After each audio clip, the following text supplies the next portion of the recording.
খাকে কারুন রাচু ফরমা দর রসিদ, খাকে কারুন রাচু ফরমা দর রসিদ, বাজার তখতশব কারে খুদ কশিদ। আমাদের অঙ্গগুলার মালিক কি আমরা?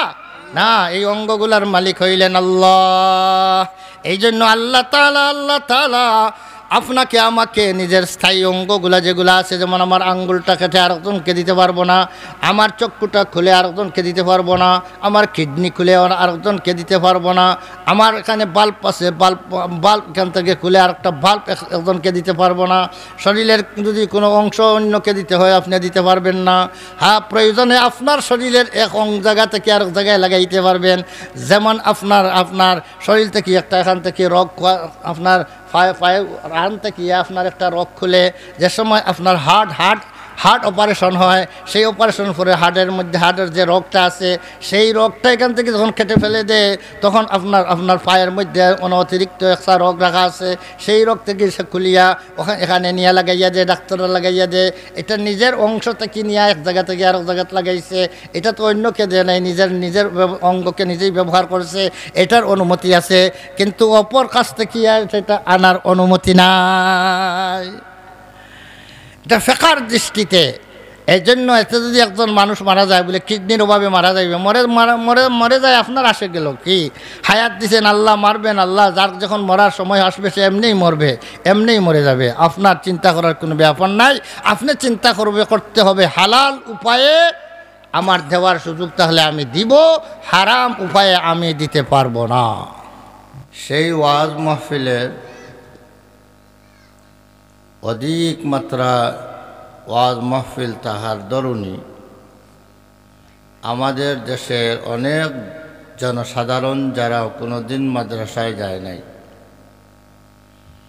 মাদ্রাসায় কিতাব পড়ার সুযোগ হয় নাই, কিন্তু বড় বড় ওলামায়ে কেরাম ওয়াজ মাহফিলে আসেন, তাদের সংস্রবে কিছু সময় বসেন এবং গুরুত্ব সহকারে তাদের কথা শুনেন, আমলের নিয়তে কিছু কথা শুনেন, যার ফলে আমাদের দেশের অনেক জনসাধারণ অন্য হানের আলিম ওলামা থেকেও জনসাধারণের কাছে অনেক কিছু মালুমাত আছে, অনেক কিছু জানা আছে।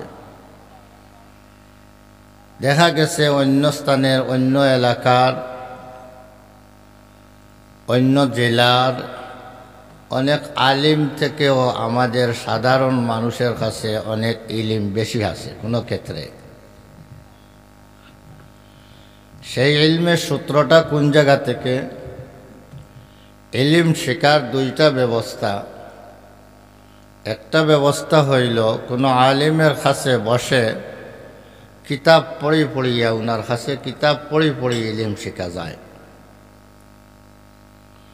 2 নম্বর ইলিম শেখার ব্যবস্থা হইল কোনো আলিমের পাশে যাইয়া ওনার জবানি বয়ান শুনেই আলিম হওয়া যায়। সাহাবায়ে কেরাম আলিম বনছেন, কিতাব পড়ি নবীর কাছে কিতাব পড়ে আলিম বনেন নাই। নবী করিম সাল্লাল্লাহু আলাইহি ওয়াসাল্লামের বয়ানগুলা শুনছেন, বয়ানগুলা মুখস্থ করছেন, যা শুনছেন তা মুখস্থ রেখেছেন। নবীর বয়ানের নাম হাদিস। নবী যা বয়ান করেন তার নাম হাদিস হয়ে যায়। নবী কোনো কিছু বলেন অথবা নবী কোনো কাজ করেন অথবা কোনো কাজ হইতে দেখে তার কোনো বিরোধিতা করেননি, এই সব কিছুর নাম, নবীর সমর্থনের নাম হাদিস, নবীর কাজের নাম হাদিস, নবীর কথার নাম হাদিস। সাহাবায়ে কেরাম নবী করিম সাল্লামের সামনে হাজির ছিলেন। এমন সাহাবিও ছিলেন যারা দুইটা শব্দকে, দুইটা অক্ষরকে একত্রিত করে লেখা জানতেন না, বিলকুল জীবনে কোনোদিন কলম হাতে নেননি। এমন সাহাবিও ছিলেন, কিন্তু নবী করিম সাল্লাল্লাহু আলাইহি ওয়াসাল্লামের সোহবতে থাকতে এরা বড় মুহাদ্দিস হয়ে গেছেন, জগৎ সেরা মুহাদ্দিস হয়ে গেছেন। যেমন তার মধ্যে একজন হইলেন হযরতে আবু হুরায়রা রাদিয়াল্লাহু তাআলা আনহু। আবু হুরায়রার নাম আমরা সবাই জানি। হাদিস পড়লেই মুহাদ্দিস সাহেব হাদিস বয়ান করলেই কোনো না কোনো হাদিসে হযরতে আবু হুরায়রার নাম চলে আসবে। হযরতে আবু হুরায়রা রাদিয়াল্লাহু তাআলা আনহু নবী করিম সাল্লাল্লাহু আলাইহি ওয়াসাল্লামের দরবারে ঈমান আনার পর উনি 3 বছর থাকার সুযোগ পাইছেন। ঈমান আনছেন 7 হিজরিতে, নবী করিম সাল্লামের ইন্তেকাল হয়ে গেছে।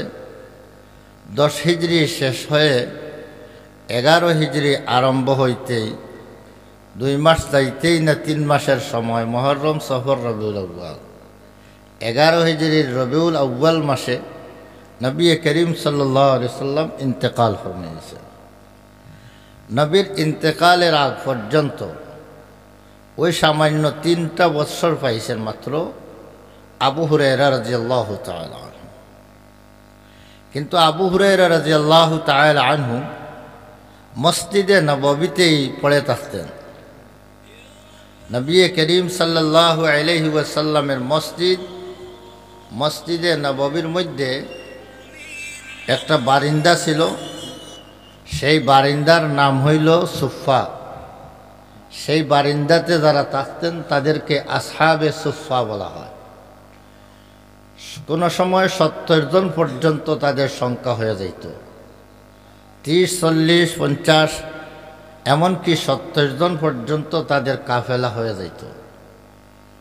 সেই আসহাবে সুফা যারা বাড়িঘর ছেড়ে নবী করিম সাল্লাল্লাহু আলাইহি ওয়াসাল্লামের কথা শোনার জন্য, নবী করিম সাল্লামের খাজ নিজের চোখকে দেখার জন্য নবীর খেদমতে পড়ে থাকতেন, ওদেরকেই আসহাবে সুফা বলা হয়। ওই আসহাবে সুফার মধ্যে একজন বিশিষ্ট সাহাবী হযরতে আবু হুরায়রা রাদিয়াল্লাহু তাআলা আনহু।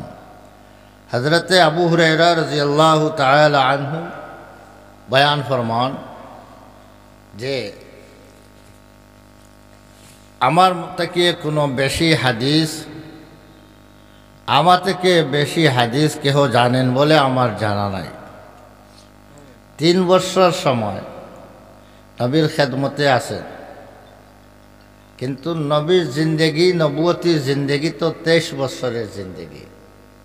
উনি পাইছেন মাত্র 3 বছর, 20 বছর পার নাই।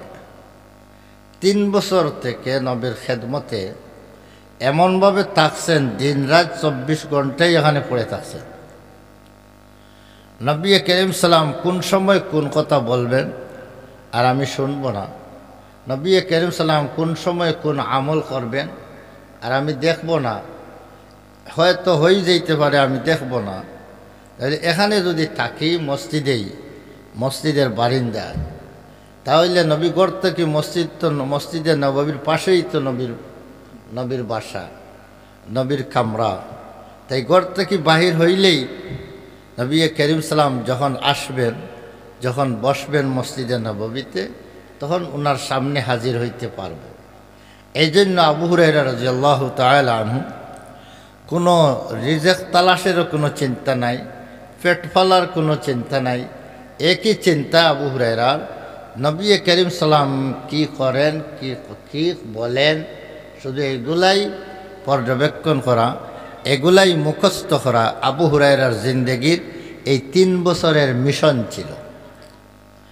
এই 3 বছর সময়ে নবী করিম সাল্লামের পার্শ্বে সদা সর্বদা থাকার কারণে এত ইলম অর্জন করেছেন যে আবু হুরায়রা রাদিয়াল্লাহু তাআলা নিজেই বর্ণনা করেন, আমার থেকে নবী করিম সাল্লামের আহাদিস আর কেহ বেশি জানেন না। একমাত্র একজন সাহাবী আমার কাছে নবী করিম সাল্লামের যত কিছু হাদিস আছে আমার থেকে বেশি আর কারোর কাছে নাই। একমাত্র একজন সাহাবীর কাছে আমার থেকে বেশি হাদিস আছে। সেই সাহাবী হইলেন হযরতে আব্দুল্লাহ ইবনে আমর ইবনে আল-আস রাদিয়াল্লাহু তাআলা আনহু উনি বলতেছেন আমার থেকে উনার কাছে বেশি হাদিস আছে, আমার কাছ থেকে আর কারো কাছে বেশি নেই। একজনের নাম বললেন, উনি হইলেন হযরতে আব্দুল্লাহ ইবনে আমর ইবনে আল-আস রাদিয়াল্লাহু তাআলা আনহু। তার কারণ বর্ণনা করেন, ফাইন্নাহু কানা ইয়াকতুবু ওয়া লাম আকতুব। হযরতে আব্দুল্লাহ ইবনে আমর ইবনে আল-আস নবী করিম সাল্লাল্লাহু আলাইহি থেকে হাদিস যা শুনতেন তার সাথে সাথে লিপিবদ্ধ করে নিতেন, লেখে নিতেন, খাতাতে লেখে নিতেন। উনার কাছে হাদিসের কিতাব হয়ে গেছে, লিখিত কিতাব। উনি যে লেখছেন ওইটুকুলাই কিতাব হয়ে গেছে। আর আমি যেহেতু হাদিস লিখতে পারি না, আমি শুধু মুখস্থই করি, এই জন্য আমি তো মুখস্থ যখন করি তখন তো সব কিছু মনে থাকে না, কিছু মনে থাকে, কিছু মন থেকে ছুটে যায়। এই জন্য যিনি যা শুনেন সব লেখেন, তার কাছে আমার থেকে বেশি হাদিস আছে। উনি হইলেন আব্দুল্লাহ ইবনে আমর ইবনে আল-আস রাদিয়াল্লাহু তাআলা আনহু। উনি লেখেন আর আমি লিখি না। একদিন হযরতে আবু হুরায়রা রাদিয়াল্লাহু তাআলা তো নিয়মে উনি বলতেছেন, উনার ধারণা উনার কাছে হাদিস বেশ হবে। একদিন হযরতে আবু হুরায়রা রাদিয়াল্লাহু তাআলা আনহু নবী করিম সাল্লাল্লাহু আলাইহি সাল্লামকে বললেন, হুজুর আমি আপনার থেকে হাদিস শুনি, কিন্তু আমি অনেক কথা ভুলে যাই। আমি শুনি কিন্তু আমি ভুলে যাই। নবী করিম সাল্লাল্লাহু আলাইহি সাল্লাম বললেন, আবু হুরায়রা তুমি চাদর বিছাও। হযরতে আবু হুরায়রা চাদর বিছাইলেন। নবী করিম সাল্লাম নিজের সিনা থেকে হাত দিয়া ওইভাবে যেমন কি জিনিসটা নিয়ে চাদরের মধ্যে রাখলেন, রেখে বললেন, আবু হুরায়রা চাদরটা তুমি একত্রিত করে নাও, জমা করে নাও এবং তোমার সিনার সাথে এটা লাগাও। আবু হুরায়রা রাদিয়াল্লাহু তাআলা আনহু চাদরটা পেঁচিয়ে নিজের সিনার মধ্যে লাগাইলেন। এই যে লাগাইলেন, আবু হুরায়রা বলেন, এরপর থেকে আমার অবস্থা তা হইল, এমন হইল যে নবী করিম সাল্লাল্লাহু আলাইহি ওয়াসাল্লামের কোনো কথা যখন আমি শুনি আর কখনো আমার ভুল পড়ে না। তাহলে আবু হুরায়রা রাদিয়াল্লাহু তাআলা আনহু লেখাপড়া জানতেন না, কিতাব দেখিয়া পড়ার সুযোগ নাই, যা শুনলেন তা লেখারও কোনো ক্ষমতা নাই। এমন একজন সাহাবী যাকে উম্মি বলা হয়, যাদেরকে উম্মি বলা হয়, মার ঘর থেকে একজন সন্তান জন্মিলে তার অবস্থা হয়, তার কথা সে লিখিয়া কারকে প্রকাশ করতে পারে না, কোনো লিখনি দেখে সে পড়ে তা বুঝতে পারে না। যে কোনো লেখনি দেখে পড়তে পারে না, বুঝতে পারে না, তাকে উম্মি বলা হয়। এবং নিজের কথাটা লেখিয়া অন্যকে বুঝাইতে পারে না, তাকেই উম্মি বলা হয়। এজন্য আরবের অধিকাংশ মানুষ উম্মি ছিল। রাসূল করিম সাল্লাল্লাহু আলাইহি সাল্লামকে আল্লাহ পাঠাইছেন আরবের মধ্যে। তাদের অবস্থা আল্লাহ পাক বলেন, হুয়াল্লাযী বা'আসা ফিল উম্মিয়িনা রাসূলা। উম্মিদের মধ্যে যে আল্লাহ উম্মিদের মধ্যে একজন রসুল পাঠাইলেন। রসুল উম্মি, রসুলও লেখা জানেন না, লেখিয়া নিজের বক্তব্য পেশ করতে পারেন না, কোনো লেখা পড়তে পারেন না। যাদের কাছে আসলেন তারাও উম্মি, তারাও উম্মি। এর অর্থ এখান না যে তারা সবাই উম্মি, বরং অর্থ হইল তাদের মধ্যে অধিকাংশই উম্মি। লেখাপড়া জানতেন এমন যৎসামান্য লোক ছিল, লেখাপড়া জানার খুব যৎসামান্য লোক ছিল, বাকি অধিকাংশ লোকই উম্মি। যখন সেই হিসাবে সবাইকেই বলা হয়ে গেল উম্মি। যখন মেজরিটি যেদিকে হয়, ফয়সালা তো এইদিকেই হয়, যে মেজরিটি যার হবে সেই তো পাস করবে। ভোট যদি বেশি মানুষে দিয়া দেয় তো পাস করবে। তাহলে উম্মির বাক্সে ভোট বেশি পড়েছে, উম্মির বাক্সে ভোট বেশি পড়েছে, এই জন্য উম্মি ফাঁস করেছে। উম্মিরাই হইলেন আরবের মানুষ। আরবের মানুষ উম্মি, অধিকাংশই উম্মি। রসুল ফাটাইলেন আল্লাহ পাক উম্মিদের মধ্যে। তাই ওরা তো লেখাপড়া জানে না, তারা ইলিম নবিতাকে কেমনে পাইল? অধিকাংশ মানুষ লেখাপড়া জানে না, কিছু কিছু মানুষ যৎসামান্য মানুষ লেখাপড়া জানতো। তারা নবী থেকে ইলম কেমনে পাইল? তারা তো শুনে শুনেই পাইল।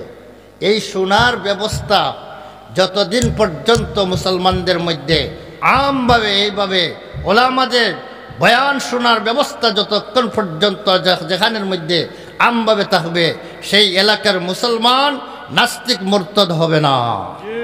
যে এলাকার মুসলমান এই ধরনের আম জনসভার আয়োজন করতে পারে না বা করে না, সেই জায়গার মানুষরা, অধিকাংশ মানুষরাই ধর্ম সম্পর্কে মূর্খ থেকে যায়, ধর্ম সম্পর্কে অজ্ঞ থেকে যায়। যার কারণে যার মুখে যা আসে তাই বলতে থাকে, যার মুখে যা আসে, যা মনে আসে তাই বলতে থাকে। এই জন্যই তো আমরা দেখি সিলেট জেলা থেকে নাস্তিক মুরতাদের জন্ম খুবই কম হয়। বেঙ্গল থেকেই যত নাস্তিক মুরতাদের জন্ম হয়েছে, আমরা আবির্ভাব হয়েছে, যাদের মোকাবেলা আমরা করতে হয়েছে বারংবার, এরা সবাই বেঙ্গলের। কারণ সেই জায়গার মধ্যে এই ধরনের আমভাবে মজমার ব্যবস্থাপনা কম ব্যবস্থাপনা। সিলেটের মধ্যে যেভাবে জলসা জুলুসের ইন্তেজাম হয়, যেভাবে জলসা জুলুসের ইন্তেজাম হয়, সেইভাবে ইন্তেজাম কিন্তু অন্য জেলার মধ্যে হয় না। এই জন্যই সিলেটের সাধারণ মানুষও একজন মূর্খ, যাদেরকে মাদ্রাসায় কোনোদিন পড়া মারে নাই, শুধু আলিম ওলামার মুখ থেকে শুনে শুনে অনেক জটিল জটিল মাসলার সমাধান তাদের কাছে পাওয়া যায়, যেখান বেঙ্গলের অনেক বড় আলিমের কাছেও পাওয়া যায় না। তাই এই ধরনের মাহফিল কায়েম করাটা দরকার আসেনি না দরকার নাই? সময় সময় এই ধরনের মাহফিল, অনেকে বলতে থাকে ওয়াজ মাহফিল বেশি হয়ে গেছে, ওই গেল নাকি ওই বাণীগ্রামের ওয়াজ, ওই গেল কটলিপাড়ার ওয়াজ, ওই গেল বোরগ্রামের ওয়াজ, এখন আবার কি ওর মধ্যে আরও ওয়াজ, কি আবার ওয়াজ বেশি বেশি হয়ে গেছে। আমি বলবো ভাই, কথা ঠিক, ওয়াজ তো বেশি হয়ে গেছে, এটা আপনার চোখকে বাসতেছে। আপনার চক্কর চশমা লাগাইছেন তো, আপনার কালো চশমা, এই জন্যই ভালো জিনিস আপনি বুঝেন না, আপনার চোখকে দেখে না। এই দেশের মধ্যে গুনাহের সায়লাভ, যেভাবে গুনাহের সায়লাভ হইতেছে, দিন দিন গুনাহের যাত্রা যেভাবে বৃদ্ধি হইতেছে, নতুন নতুন গুনাহের আবির্ভাব হইতেছে, সেই গুনাহের মোকাবেলায়, সেই গুনাহের মোকাবেলায় ওয়াজ মাহফিল নগণ্য, সামান্য, সামান্য, এরা যথেষ্ট নয়, বরং ওয়াজ মাহফিল আরও বেশি হওয়ার দরকার ছিল। বর্ষা মৌসুমে ওয়াজ হওয়ার সুযোগ হয় না, যার কারণে বর্ষা সারাটা 6 মাস থেকে যায়, ওয়াজ বন্ধ থেকে যায়। এই জন্যই আপনার অনেক গুনার কাজ হল আমরা সময় সময় বৃদ্ধি পাইতে থাকে। তাই আরও দরকার আছে, ওয়াজ মাহফিলের আরও বেশি দরকার আছে। যত বেশি ময়লা হবে, অত বেশি পরিষ্কার করার জন্য পানির দরকার হবে কি না বলেন? ময়লা যত বেশ হবে, পানি পরিষ্কার করার জন্য, ওই ময়লা পরিষ্কার করার জন্য পানিও তো বেশ লাগবে। এই জন্য বিরাদরান ইসলাম, গুনাহের যেভাবে সায়লাভ আসতেছে, সময়ে সময়ে যেভাবে গুনাহের যাত্রা বাড়তেছে, এই সব গুনাহের সায়লাভকে বন্ধ করতে, এগুলার প্রতিরোধ করতে এই যেগুলা ওয়াজ মাহফিল হয়, এগুলা যথেষ্ট নয়, বরং আরও বেশি হওয়ার দরকার। আপনারা কি বলেন? আল্লাহ পাক সহি সমুজ আতা ফরমাও। যে সমস্ত মানুষে ওয়াজ সম্পর্কে মন্তব্য করে, আসলে ওয়াজ মাহফিলে যায়ও না, আর ওয়াজ কিছু বোঝার চেষ্টাও করে না। ওয়াজ মাহফিল হইলে সে একটা পয়সা দিয়া শরিক হইতে চায় না, যে মাহফিলে খরচ হবে একটা পয়সা দিয়া শরিক হইতে পারবে না। আবার ওয়াজ মাহফিল হইতেছে, এটা দেখলে তার গোত্রে জ্বলতেছে, মনে করতেছে একগুলোর ব্যবসা চলতেছে, একগুলোর ব্যবসা করতেছে। যারা ওয়াজ করাইতেছে, কমিটি যারা করাইতেছে তাদের ব্যবসা, যারা ওয়াজ করতে আছে তাদের এক ব্যবসা। সে শুধু ব্যবসায়ী দেখে। এই ওয়াজের মাধ্যমে এলাকার মধ্যে কত মুসলমান নমাজি যে বাড়তেছে, কত মুসলমান কত দুর্নীতি থেকে সে বিরত থাকতেছে। ওয়াজ মাহফিল 10 বছর বন্ধ করে দেখো, কি গুনাহের সায়লাভ দেশে আরম্ভ হয়ে যায়। আজ মুসলমান সে এই কথাটাই যখন বুঝে না, এই কথাটাই সে জানতে পারে নাই, সে জানতে পারে নাই যে আজকে মুসলমান, সে তার জন্মটা কিসের থেকে হয়েছে। আজ মুসলমান যখন আইয়ের ক্লাসে যায়, তখন বিজ্ঞান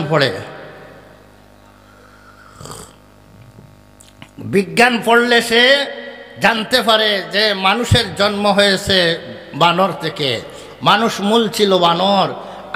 আইয়ের ক্লাসে আছে, বিজ্ঞানের মধ্যে লেখা আছে, মিস্টার ডারউইনের মতাদর্শ লেখা আছে। মিস্টার ডারউইনের বক্তব্য হইল, মন্তব্য হইল, মানুষ মূলে তো ছিল বানর।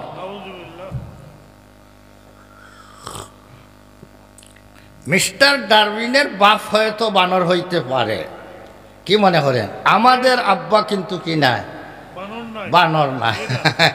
মিস্টার ডারউইনের আব্বা হয়তো বানর হইতে পারে, সে হয়তো বানরের বাচ্চা হইতে পারে, কিন্তু আমরা কিন্তু বানরের বাচ্চা নাই, আমরা কিন্তু মানুষের বাচ্চা। আমাদের আদি পিতা হলেন, সর্বপ্রথম মানুষ আল্লাহ যাকে সৃষ্টি করেছেন তার নাম হইল আদম, তার নাম হইল আদম। আল্লাহ পাক হযরত আদম আলাইহিস সালামকে যখন পয়দা করবেন তখন ফেরেশতাদের সামনে আল্লাহ পাক একটি প্রস্তাব স্বরূপ পেশ করলেন, ইন্নী জাইলুন ফিল আরদি খলিফা। আয় আমার ফেরেশতারা, তোমাদের সামনে আমি একটি প্রস্তাব পেশ করতেছি। আমি জমিনের মধ্যে আমার প্রতিনিধি সৃষ্টি করব, আমার প্রতিনিধি সৃষ্টি করব, যারা জমিনের মধ্যে যাইয়া আমার আদেশ নিষেধ, আমার হুকুম আহকাম বাস্তবায়ন করবে, ওরা জমিনের মধ্যে আমার প্রতিনিধিত্ব করবে, আমার প্রতিনিধি সৃষ্টি করতে চায়। ফেরেশতারা মনে মনে চিন্তা করলো, প্রতিনিধি জমিনের মধ্যে যাইবে, নতুন আর একটা জাত যাইবে, তখন প্রতিনিধি এরা তো জমিনের মধ্যে গিয়া এরাও তো ফসাদ করবে। আগেও নবী আল্লাহ তাআলা প্রতিনিধি একদলকে পাঠিয়েছিলেন, একদল জমিনের মধ্যে বসবাসের জন্য আল্লাহ দিয়েছিলেন, তার নাম হইল জিন্নাত। জিন জাতিকে আল্লাহ মানুষের সৃষ্টির আগে সৃষ্টি করেছেন, ওদেরকে জমিনের মধ্যে বসবাসের জন্য সুযোগ দিয়েছিলেন, জমিন আবাদের সুযোগ তাদেরকে দিয়েছিল। কিন্তু জিনজাতিরা কুফর আর শিরকের মধ্যে মুবতলা হয়ে মারামারি কাটাকাটি করতে করতে তার জমিনটা নষ্ট করে দিছে। শেষ পর্যন্ত ওদের কাছে নবী রাসূল পাঠানো হয়েছে, তবে সেই সময় মানুষের দুনিয়াতে দেওয়া হয় নাই, সেই সময় মানুষ নবী ছিল না, সেই সময় জিনদের মধ্যেও আল্লাহ পাককে নবী বানাইয়া জিনদের মধ্যে হেদায়েতের দায়িত্ব দিয়া আল্লাহ পাক বিভিন্ন নবী রসুল পাঠিয়ে।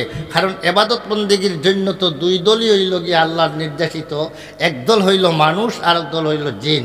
জিন দুই জাতি তো আল্লাহর এবাদতের জন্য, তাই যদি এবাদত বন্দেগী করতে হয় তাহলে এবাদত বন্দেগীর কোনো দ্বারা তাদেরকে শিখাইতে হবে, সেই শিখানোর জন্য আল্লাহ পাকের পক্ষ থেকে একদল নবী রসুল আল্লাহ পাঠিয়েছেন জিনের মধ্যে।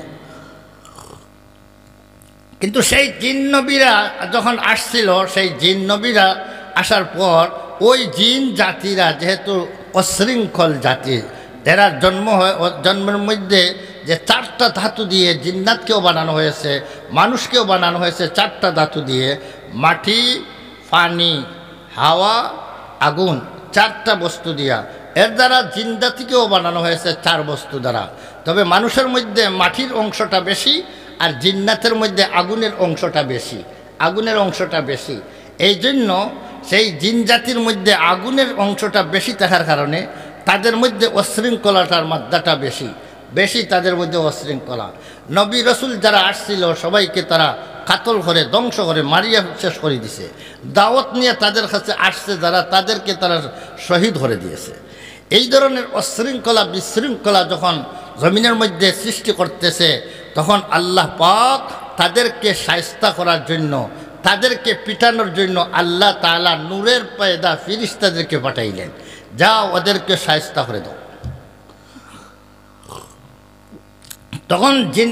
তখন ফেরেশতারা এসে জমিনের মধ্যে জিন জাতিকে মারিয়া মারিয়া লক্ষ লক্ষ কোটি কোটি জিনকে মারিয়া ধ্বংস করলো, এবং বাকি কিছু জিন যারা থাকলো ওদেরকে জমিনের আবাদি যেগুলা মানুষ বসবাসের জুকা যে এলাকাটা, সেই এলাকা থেকে তাড়াইয়া দিয়ে তাদেরকে নিয়ে দরিয়ার মধ্যে নিক্ষেপ করলো, পাহাড় জঙ্গলের মধ্যে তাদেরকে নিয়ে আশ্রয় দিল, আর জমিনের আবাদিটা খালি করে দিল। আর ফেরেশতারা তাদেরকে মারিয়া মারিয়া এখান থেকে আবাদি সাফ করিয়া দিল।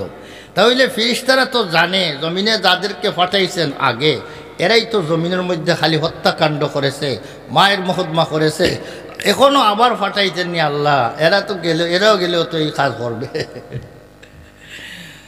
قالوا وتجعل فيها من يفسد فيها ويسفك الدماء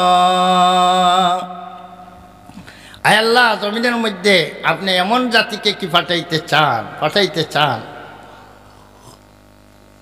যারা জমিনের মধ্যে যে জমিনকে জমিনের মধ্যে ফসাদ করবে, কেউ অন্যার কোন খারাপি করবে। আর জমিনের মধ্যে যদি আপনার তসবিহ তাহলিল ইবাদত বন্দেগীর দরকার হয়, আমরা তো ফিরিস্তা জাতি আছি, আমরা কাজই তো খালি তসবিহ পড়া, আমাদের কাজই তো আল্লাহর গোলামি করা। আমরা তো গোলামি করতেছি, আমরা তো আল্লাহ আপনার তসবিহ বয়ান করতেছি, আর ওদেরকে আর বানাইয়া কি করবে?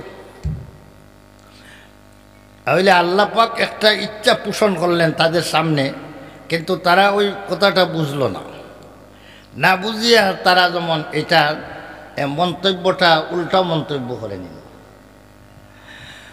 তখন আল্লাহ পাক তাদের কথা শুনে বললেন, ক্বালা ইন্নী আ'লামু মা লা তা'লামুন।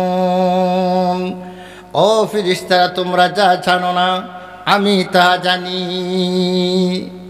আমি যে জাতিকে সৃষ্টি করতেছি তারা জমিনে গিয়ে কি করবে এ সম্পর্কে আমি বেশি জানি। তোমরা বলতে পারবে না তারা জমিনে গিয়ে কি করবে। ফেরেশতারা সালেন্ডার হয়ে গেলেন, আল্লাহ আপনার যেটা পছন্দ আমরাও এটা পছন্দ করি, ঠিক আছে আপনি যে ভালো বুঝেন এইটাই করেন।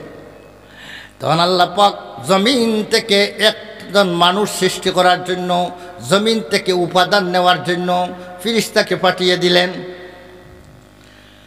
সর্বপ্রথম পাঠাইলেন আল্লাহ পাক হযরত জিবরিল আলাইহিস সালামকে। জিবরিল, তুমি যাও জমিনে, যাইয়া কিছু মাটি আনো, যে মাটি দিয়ে আমি আদমকে বানাবো। জিবরিল আলাইহিস সালামের সামনে যখন জমিনের মধ্যে এসে যখন এইভাবে হাত দিয়ে চঙ্গল মারার জন্য হাত এইভাবে করছেন, সাথে সাথে জমিন চিৎকার দিয়ে কাঁদা আরম্ভ করছে। ভয় পেয়ে গেছে জিবরিল আলাইহিস সালামের হাতের চঙ্গল দেখে। জিবরিল আলাইহিস সালাম যখন জমিনের কাদা শুনলেন, জমিনের কাঁদতে কাঁদতে এমন কাঁদিল যে জিবরিল আলাইহিস সালামের মন দুর্বল হয়ে গেল, মেহেরবান হয়ে গেলেন। জিবরিল আলাইহিস সালাম জমিন থেকে চলে গেলেন আল্লাহর দরবারে, গিয়ে বললেন, আল্লাহ জমিন থেকে মাটি আনার জন্য আপনি পাঠাইছেন আমারে, জমিনের কাদা দেখে আমি আর বরদাস্ত করতে পারি নাই, আমি আর মাটি আনতে পারি নাই, তাহলে আপনি অন্য কেউরের পাঠান। তখন আল্লাহ পাঠাইলেন হযরতে মিকাইল আলাইহিস সালামকে, যাও তুমি যাও, বড় 4 জন ফেরেশতা আছে। হযরতে মিকাইল আলাইহিস সালাম তুমি যাও। মিকাইল আলাইহিস সালাম এসে যখন আবার তিনি চঙ্গল মারতে চাইলেন, তখন জমিন চিৎকার দিয়ে কাদা আরম্ভ করলো, রুল মাতম আরম্ভ করলো। তখন জমিনের এই কাদার অবস্থা দেখে হযরতে মিকাইল আলাইহিস সালামও মনে মনে দুর্বল হয়ে গেলেন। তখন মিকাইল আলাইহিস সালাম চলে গেলেন। তখন যাওয়ার পরে আল্লাহ পাকে পাঠাইলেন ইসরাফিল আলাইহিস সালামকে। ইসরাফিল আলাইহিস সালামের ঠিক তদ্রুপ এসে যখন চঙ্গল মারতে চাইলেন, জমিন যখন কাঁদতে আরম্ভ করছে, তখন জমিনের এই কাদা দেখে ইসরাফিল আলাইহিস সালামের মন ঘাবড়িয়ে গেল। উনিও তাদের উপরে রহম হয়ে গেল, ওনার দিল রহম দিল হয়ে গেল। ইসরাফিল আলাইহিস সালাম আর হাত মারতে পারেন না। এখন ওরা সবাই গিয়ে বললো, আল্লাহ আর কাকে পাঠান, আমরা পারবো না। জমিনের যে অবস্থা, কারণ অনেক সময় অনেক অন্যের কাদা দেখলে মনের মধ্যে নিজেরও কাদা এসে যায়। এই জন্য এরা যখন দেখছে ওরা কাঁদতেছে, তখন দিল নরম হয়ে গেছে। হযরতে ইসরাফিল আলাইহিস সালাম যখন চলে গেলেন, রইলেন একজন ফেরেশতা যার নাম আজরাইল, যারে যে কামের জন্য আল্লাহ সৃষ্টি করেন তাকে আল্লাহ পাক সেই যোগ্যতা দিয়ে সৃষ্টি করেন। যার মাধ্যমে যে কাজ হবে তাকে সেই যোগ্যতা আল্লাহ দান করিয়ে সৃষ্টি করেন, সৃষ্টিগতভাবেই যে কাজের জন্য যাকে সৃষ্টি করেন। এই জন্য দুনিয়াতে যত আবিষ্কার হইতেছে, যার মাধ্যমে যে আবিষ্কার হবে, যে বস্তুটা আবিষ্কার হবে, সেই বস্তুটা আবিষ্কার করার জন্য তার মন মিজাজের মধ্যে আল্লাহ চিন্তা ফিকিরের মধ্যে সেই খোরাক আগেই দিয়ে রাখেন। সেই খোরাকি সেই ব্যবস্থাপনা নিয়ে সে চিন্তা ভাবনা করতে করতে এমন একটা জিনিস আবিষ্কার করে ফেলে। আমাদের দেশের মানুষে বলে কোন ছেলে বাপ পালবে হাঁটুতে চিনা যায়, কোন ফুয়ায় বাপ পালিব আটুত চিনা যায়। সিলেটি ভাষায় বলা হয় কোন ছেলে বাপ পালবো আটুত চিনা যায়। এর অর্থ হইল কি? হাঁটুতে চিনা যায়। হাঁটুত কোনো কিছু চিহ্ন লেখা থাকে নাকি? কিচ্ছু নাই। কিন্তু কোন বাপ পালিবে খেয়ে আর না পালবে খেয়ে এটা বোঝা যায়। কারণ এর অর্থ হইল যে বাচ্চা নাকি তার বাপের মা বাপের প্রতি মেহেরবান দয়াবান হবে, সে বাচ্চার ছোটোবেলা থেকেই আল্লাহ পাক তার মিজাজের মধ্যে এমন অবস্থা সৃষ্টি করে দেন, ছোটোবেলা হইতেই তাকে বোঝা যায় সে মা বাপের খেদমতগার হবে। এমন একটা অবস্থা তার মধ্যে আল্লাহ সৃষ্টি করে দেন জন্মগতভাবে। এইভাবেই আল্লাহ পাক যার হাতে যেটা করাইবেন তার সেই যোগ্যতায় দিয়েই দেন। আজরাইল আলাইহিস সালামের মাধ্যমে এই মাটি যাবে। এই জন্য আল্লাহ পাক আজরাইল আলাইহিস সালামকে এমন দিল দিয়ে সৃষ্টি করেছেন যে দিলের সামনে আস্তা দুনিয়া একসাথে কাঁদিলেও তার দিলের মধ্যে কোনো আসর হবে না। হযরতে আজরাইল আলাইহিস সালাম যখন যখন চঙ্গল মারতে চাইছেন, সারাটা জমিনের উপরে এইভাবে মারছেন, এক টুকরা এক কি আর দুই কি আর নাই, যা জমিন আছে সারা জমিন মুঠির ভিতরে ঢুকে যায়। হযরতে আজরাইল আলাইহিস সালাম হাত মারছেন, জমিন চিৎকার দিয়ে কাঁদা আরম্ভ করছে, রোল মেটানো আরম্ভ করছে। কিন্তু সেই সময় আজরাইল আলাইহিস সালাম বলেন, তোমরা কাঁদো না, যা করো কিছুকে আসবে না। আমার আল্লাহ বলেছেন আমি মাটি নেওয়ার জন্য, আমি মাটি নিতেই হবে। আজরাইলের দিলের মধ্যে সামান্যতম আসর করল না। কোনো ব্যক্তির মৃত্যু সম্পর্কে বলেছেন ফামা বাকাত আলাইহিমুস সামাউ ওয়াল আরজু। এই ব্যক্তি ওই মানুষগুলা মরার কারণে না জমিন কাঁদিল না আসমান কাঁদিল। বোঝা গেল আসমানেরও কাদার ক্ষমতা আছে, জমিনেরও কি আছে? কাদার ক্ষমতা আছে। সবার ভিতরে জান আছে। আপনি আমি যেন জমিনে বসছি, মনে করতেছি জমিনের জান নাই, জমিন লড়তেছে না। অর্ডার পাইলেই লড়া আরম্ভ করে দিবে। অর্ডার হইতেছে না, এখন অর্ডার হইল নীরব থাকো, নিস্তব্ধ থাকো, শান্তিতে মানুষকে বসতে দেও, চলতে দেও, ক্ষেত খামার করতে দেও। অর্ডার যখন পাবে তখন আর খাতির করবে না। খাকে কারুন রাজু ফরমা দর রসিদ, খাকে কারুন রাজু ফরমা দর রসিদ, বাজার তখতশব কারে খুদকশিদ। জালালউদ্দিন রুমি রহমতুল্লাহ আলাইহি বলেন, কারুনের ধন সম্পত্তি যে জমিনের উপরে রাখা ছিল বিশাল এরিয়া নিয়ে, কারণ সেই ধন সম্পত্তির উপরে সে গর্ব করছিল, সে অনেক অহংকারী করছিল, কিন্তু আল্লাহ পাকের হুকুম পালন করে নাই। মুসা আলাইহিস সালামের মাধ্যমে আল্লাহ হুকুম দিয়েছিলেন, কারণ তোমার ধনের যাকাত তুমি দাও। কারণকে লম্বা যাকাত বললেন না, ছোটো হরি যাকাত বললেন। তুমি 1000 দিরহমের মধ্যে 1 দিরহম দিবাই, 1000 টাকার মধ্যে 1 টাকা যাকাত দিবাই। আমাদেরকে বলেছেন তো 40 ভাগের 1 ভাগ, 40 ভাগের 1 ভাগ, 40 টাকার মধ্যে 1 টাকা দিব যাকাত। কিন্তু কারণকে বলেছেন মুসা আলাইহিস সালাম 1000 টাকার মধ্যে 1 টাকা। কারণ হিসাব করে দেখলো, হায় কোটি কোটি টাকা হয়ে যায়। 1000 টাকার মধ্যে 1 টাকা, 1 দিরহম দিলেও কোটি কোটি টাকা দিরহম হয়ে যায়, রূপার টাকা। এত টাকা তো মুসা আমার টাকা থেকে খাইবার লালস করে নিছে। এটা যাকাতের নাম দিয়া দুকা দিয়া, আলিম উলামারা আমাদেরকে দুকা দিয়া, অনেক মানুষে আমাদের মধ্যে তো আছে না কিছু মুসলমানের মধ্যে, যাকাতের কথা যখন শুনে, সদকার কথা যখন শুনে, জলসাত গেলে ওয়াজের মধ্যে সদকা দেওয়ার কথা, ওই তো মোল্লারা খাওয়ার ব্যবস্থা করে নিতেছে, এটা তার যে ফায়দার জন্য বলা হইতেছে। সে না বুঝিয়া চিন্তা করে মোল্লাদের পেট ভরে যাইবে, এটাই চিন্তা করে। কারণ সেই চিন্তা করেছে মুসা পেট ভরার ব্যবস্থা করে নিছে। এই জন্য মুসা আলাইহিস সালামকে সে ঘাইলা করার জন্য, সমাজে মুসা আলাইহিস সালামকে অপমানিত করার জন্য, অবহেলিত করার জন্য, অবাঞ্ছিত ঘোষণা দেওয়ার জন্য সেই ব্যক্তি একটি মহিলাকে ব্যবহার করলো। একদিন সে স্কিম ফিক্সড করেছিল যে মুসা আলাইহিস সালাম যখন বয়ানের মধ্যে উঠবেন, বনি ইসরাইলের বিশাল জামাত নিয়ে যখন বয়ানে উঠবেন, তখন সেই সময় এই মহিলা তুমি যাইবাই আর গিয়ে বলবো, মুসা লম্বা টম্বা বয়ান দিতেছো, লম্বা চৌড়া বয়ান দিতেছো, তুমি তো আমার সাথে জিনা করেছো, আর তুমি এখন নাকি লম্বা বয়ান দিতেছো। তখন আমরা ধরবো, কি বললো রে মহিলাটা, কি বললো মুসা কি বললো মহিলাটা। তখন মহিলাকে মুসাকে বেইজ্জত করে স্টেজ থেকে নামাইব, মুসাকে বেইজ্জত করে ছাড়বো।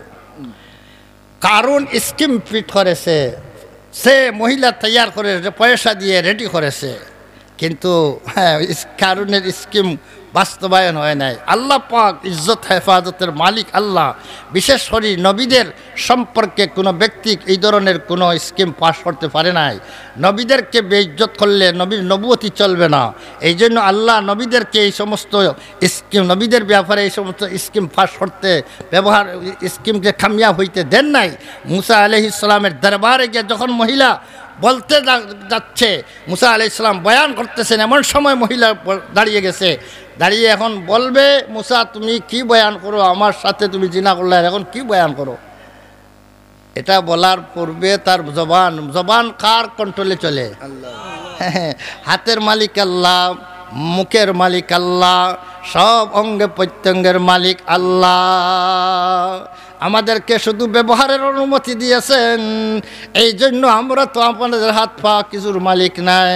আমার হাত আমি কাকে দিতে পারবো না, আমার পা আমি কাকে দিতে পারবো না, আমার চক্ষু আমি কাকে দিতে পারবো না, আমার কিডনি আমি কাকে দিতে পারবো না, আমার শরীরের কোনো একটি অঙ্গ আমি কাউকে দিতে পারবো না।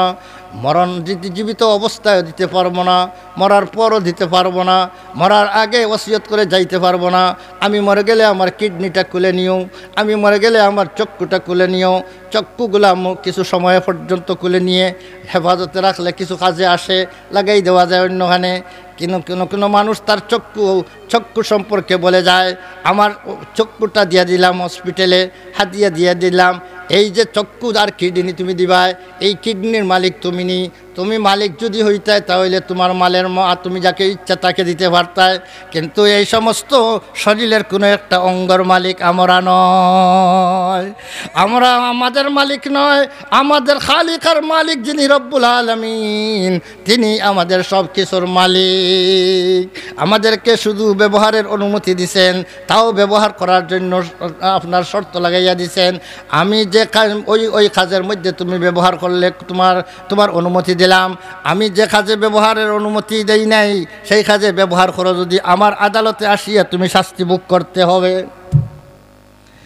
আল্লাহ চক্ষু ব্যবহারের জন্য এরিয়া দিয়ে দিয়েছেন, সীমানা দিয়েছেন। কোন কাজে তুমি চক্ষু ব্যবহার করবে, হাত ব্যবহারের জন্য আল্লাহ কাজ ঠিক করে দিয়েছেন, তুমি কোন কাজে হাত ব্যবহার করতে পারবে।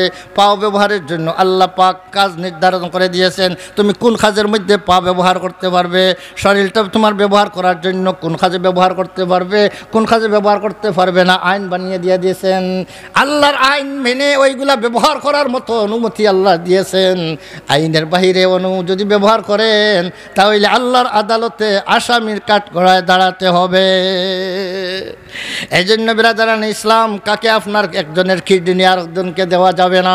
বলে কিডনির অভাবে সে মারা যাইবে না, দুইটা কিডনি আছে, একটা দিলে তো আরেকজনের কাম চলে যায়, তাহলে আমার একটা দিয়া দেই না, আমার একজনকে দিলাম, আর অসুবিধা কি? বলে না, কিডনির মালিক তুমি নাকি, তুমি দিবাই, তুমি কার মাল কাকে দিবাই, তুমি তো কিডনির মালিকই নাই, তোমাকে শুধু ব্যবহারের অনুমতি দেওয়া হয়েছে, তোমাকে দেওয়ার অনুমতি খেয়ে দিল।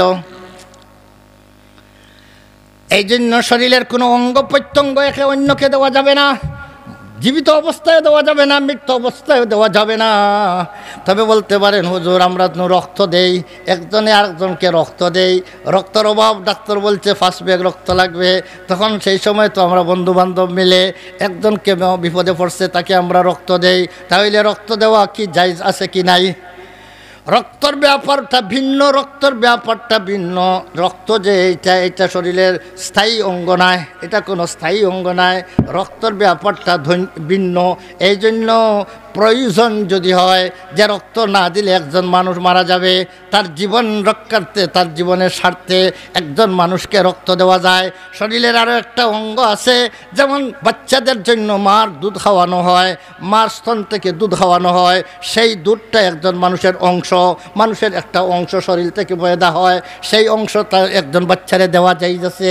তবে সেইটাও সময় ঠিক করে দেওয়া হয়েছে, যে সময় না খাইলে তার জীবন বাঁচবে না, সেই সময় দিতে পারবে পারবে, যে সময় না খাইলে অসুবিধা হবে না সেই সময় দিতে পারবে না। যেমন একটা বাচ্চার বয়স যখন 2 বছর পর্যন্ত আছে, তখন 2 বছরের ভিতরে আছে, এই বাচ্চাকে মা দুধ খাওয়াইতে পারবে, কোনো বাধা নাই। এটা দুধ খাওয়ানোর বরং সওয়াব আছে, দুধ খাওয়ানোর কাতরায় কাতরায় সদকার সওয়াব পাওয়া যায়। একজন মহিলা বাচ্চাদেরকে দুধ খাওয়ায়, দুধ খাওয়ানোর প্রত্যেকটা কাতরার বিনিময়ে আল্লাহ পাক মহিলাকে সদকার সওয়াব দিয়া দে। তাই মহিলাদেরকে দুধ খাওয়ানি, বাচ্চাদেরকে দুধ খাওয়ানি বড় বড় বড় সওয়াবের ব্যাপার, বড় সওয়াবের ব্যাপার। এটা জায়েজও আছে, সওয়াবও আছে। কিন্তু যখন এই বাচ্চার বয়স 2 বছর হয়ে যাবে, তখন এই বাচ্চাকে আর খাওয়াইতে পারবেন না। অবশ্য কোনো আলিমদের মতে, কোনো আলিমদের মতে, ইমাম আবু হানিফা রহমতুল্লাহ আলাইহির মতে 2.5 বছর পর্যন্ত। তবে ফতোয়া হইল 2 বছর, সাহাবাইনের মতে 2 বছর। 2 বছরের মধ্যে 2.5 বছরের মুসলা আর 2 বছরের ফতোয়া হইল ওই যে দুধ খাওয়ানো 2 বছর পর্যন্ত অনুমতি আছে। হ্যাঁ, যদি কোনো একজন বাচ্চা যদি এমন দুর্বল হয় যে আর তার বাপের অবস্থা হইল এই মার দুধ ব্যতীত আর কিছু তার খাওয়াইবার মতো তার ক্ষমতা নাই, এখন এই বাচ্চা মরে যাবে, আর একটু না খাইলে, আর একটু সময় না গেলে চলবে না। এই জন্য 2.5 বছর পর্যন্ত এই বাচ্চাকে যদি খাওয়ানো যায় তাহলে শরীয়ত অনুমতি দেয়।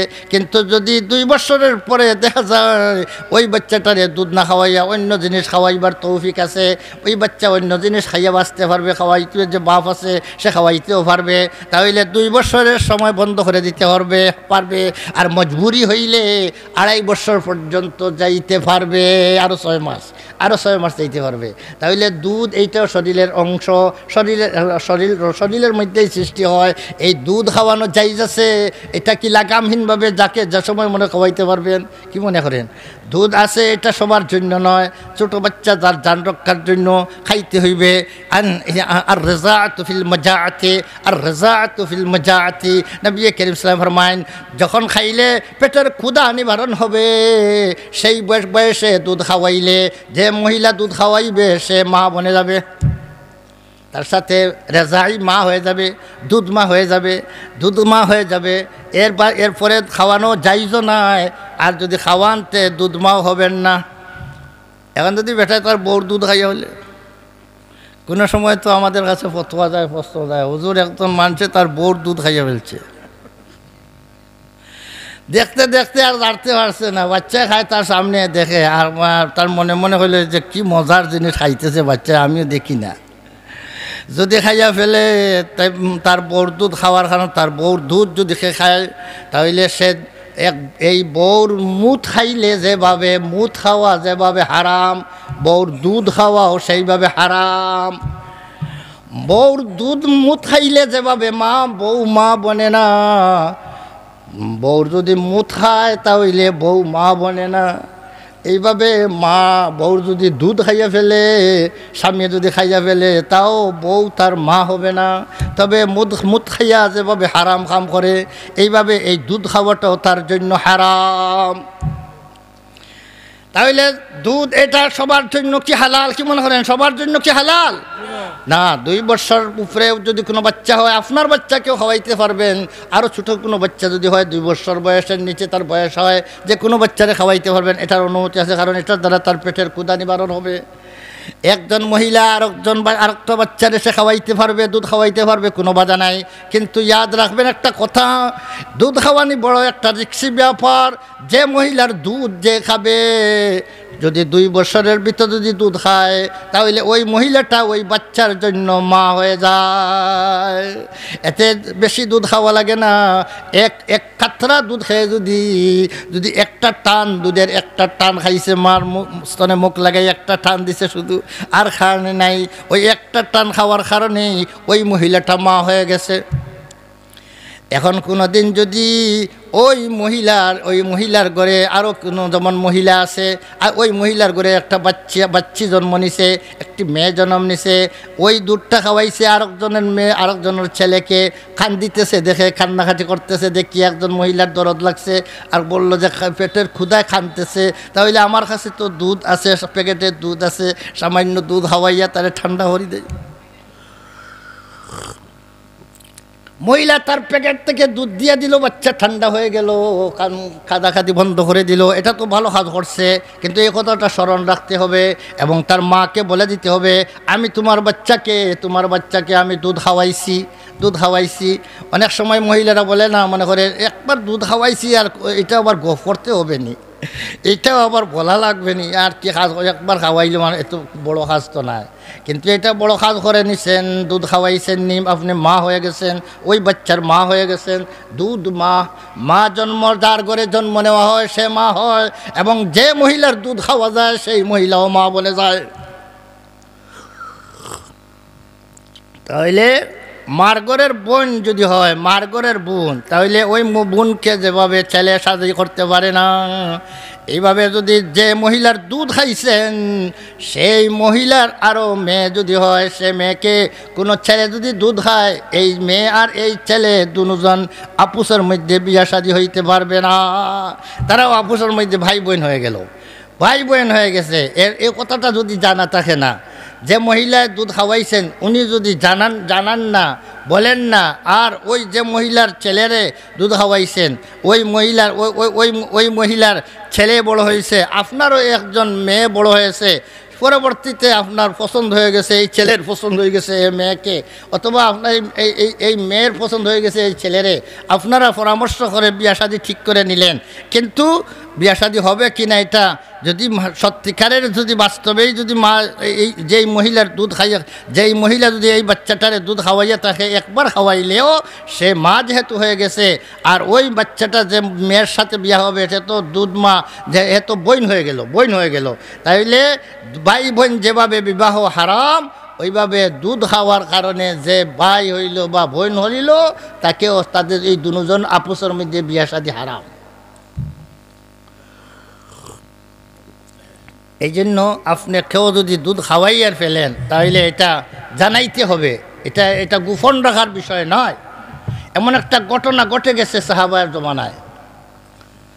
হযরতে উকবা ইবনে আমির রাদিয়াল্লাহু তাআলা আনহু একজন মহিলার সাথে বিবাহ ঠিক করেছেন, বিবাহ ঠিক হয়ে গেছে, বিবাহ হয়েও গেছে। কিছুদিন পর একজন মহিলা আসিয়া বলে, আমি উকবাকে দুধ খাওয়াইছি এবং যে মেয়ের সাথে বিবাহ হয়েছে সেই মেয়েকেও আমি দুধ খাওয়াইছি, উকবাকেও আমি দুধ খাওয়াইছি, যে মেয়েটারে বিয়া করছে সেই মেয়েটাকেও আমি দুধ খাওয়াইছি। তাহলে এর অর্থ কি দাঁড়াইল? এই যারা বিয়া শাদী করছেন এরা একজন আপুসের মধ্যে দুধ বোন, রেজাই বোন, ভাই বোন। তাহলে দুধ ভাই বোন যদি হয় তাহলে তাদের তো বিবাহ বিলকুল হারাম। উকবা বলেন, আরে তুমি কোত্থেকে আসছো? আসিয়া বলো দুধ খাওয়াইছো, আমাকেও দুধ খাওয়াইছো, আমার স্ত্রীকেও খাওয়াইছো। এর আগে আমরা বড় হইলাম, কতদিন গেল, বিয়া শাদীর এলান হইল, কত কিছু সব জানাজানি করলো, তুমি তো কোনোদিন আসিয়া বললে না আমাদেরকে দুধ খাওয়াইছো। আগে তো আমরাও তো জানি না আমাদেরকে আর কেউ দুধ খাওয়াইছে বলে। তুমি হঠাৎ করে কোন জায়গা থেকে আসিয়া আমাদেরকে দুধ খাওয়ানোর দাবি করতেছো। উনি ওটা মানিয়ে নিতে পারতেছেন না যে কোনোদিন শুনলাম না মহিলা দুধ খাওয়াইছে বলে, এখন বলে দুধ খাওয়াইছে। এর অর্থ হইল তো আমাদের বিয়াটা ভঙ্গ করে দিবে, কারণ ভাই বোন যে যাই ভাই বোন, দুধ ভাই বোন আপুসের মধ্যে তো বিয়া শাদী শুদ্ধ হয় না। ওই মহিলাকে তো তাড়াইয়া দিলেন, ওর কোনো দলিল নাই, কোনো সাক্ষী নাই যে আমি খাওয়াইছি। অনেক সময় তো সাক্ষী দেখারও সুযোগ নাই, বাচ্চারা দেখছে খান দিতেছে, মহিলাটা এই বাচ্চাটারে সান্ত্বনা দেওয়ার জন্য সামান্য একবার দুধ খাওয়াই নিছে, এখানে সাক্ষী আরও রাখার ব্যাপার আসেনি, তো কোনো সাক্ষীও নাই। মহিলা তো চলে গেল, তার দাবি কেনের মধ্যে টিকাইতে পারলো না, শুধু দাবিটা শুনাইয়া গেল। উকবা ইবনে আমির রাদিয়াল্লাহু তাআলা আনহু যখন এই কথাটা শুনছেন মনের মধ্যে একটা চিন্তায় পড়ে গেলেন, হায় রে, যদি বাস্তবে এই মহিলার কথাটা যদি সত্য হয়, কোনো দলিল নাই হিসাবে তো মহিলা কোনো দলিল দিতে পারে নাই, আমরা মানছি না। যদি সত্য হয় তাহলে তো আমাদের বিয়া শাদী তো হয় নাই, আমার জীবনটা তো হারাম জীবন চলবে, আমি কিভাবে মহিলাটা নিয়ে থাকি। মনের মধ্যে পেরেশানি এসে গেছে। মদিনা মুনওয়ারার মধ্যে নবী করিম সাল্লামের দরবার, নবী করিম সাল্লাম সেই সময় হায়াতে আসেন, মক্কা থেকে মদিনায় আসছেন। আসিয়া নবী করিম সাল্লামকে জিজ্ঞাসা করেন, ইয়া রাসূলুল্লাহ, এইভাবে একটা ঘটনা ঘটে গেছে। একজন মহিলা আসিয়া এভাবে বলে, কোনো প্রমাণ নাই, আমরা কোনো দিন শুনি নাই। মহিলা যে দুধ খাওয়াইছে বলে কোনো প্রমাণ নাই, কিন্তু মহিলাটা দাবি করতেছে আমাকেও দুধ খাওয়াইছে, আমার স্ত্রীকেও দুধ খাওয়াইছে। হুজুর এখন কি করি? নবী করিম সাল্লাম বললেন, কাইফা ওয়াকাদ কিল। সেই বুখারী শরীফের মধ্যে সেই হাদিস আনছেন। নবী বললেন, কাইফা, তোমরা দুজন কেমনে আপুসের মধ্যে বিয়া শাদীর জীবন যাপন করবে? অথচ একটা কথা তো বলা হয়ে গেল, একটা কথা তো বলা হয়ে গেছে, আর কথাটা তো তোমরা শুনলায়ও। এর অর্থ হইল অনেক সময় হয়তো হইতে পারে, এলা ঘটনা ঘটতে পারে, মহিলা সাক্ষী রাখার প্রয়োজন মনে করে নাই, কোনোদিন গল্প করার প্রয়োজন মনে করে নাই। বিয়া শাদী হয়ে গেছে শুনিয়া মহিলাটা চিন্তা করছে ওদেরকে বাঁচানোর দরকার। এই জন্য মহিলাটা সত্যই বলতেছে এটা তো হইতে পারে, আর হইতে পারে তোমাদের বিয়াটা ভঙ্গ করার জন্য মিথ্যা একটা দাবি করতেছে, তাও হইতে পারে। তো এটার মধ্যে তো একটা সন্দেহ আসে গেল। যখন সন্দেহ আসে গেল, তখন সেই দিকের মধ্যে যদি মহিলার কথা শুনো না, বিশ্বাস করো না, তোমরা দুজন বিয়া শাদী চালাইয়া যাইতে পারবে। আর যদি মহিলার কথা যদি সত্য হয়ে থাকে, তাহলে তো বিয়া শাদী চালাইতে পারবে না। এখন তো হালাল আর হারামের মশলা, হালাল আর হারামের ব্যাপার। যখন হালাল আর হারামের মধ্যে যখন টক্কর লাগে যায়, তখন সেই দিকে সেই সময় হারাম জিনিসটাকে প্রাধান্য দিতে হয়।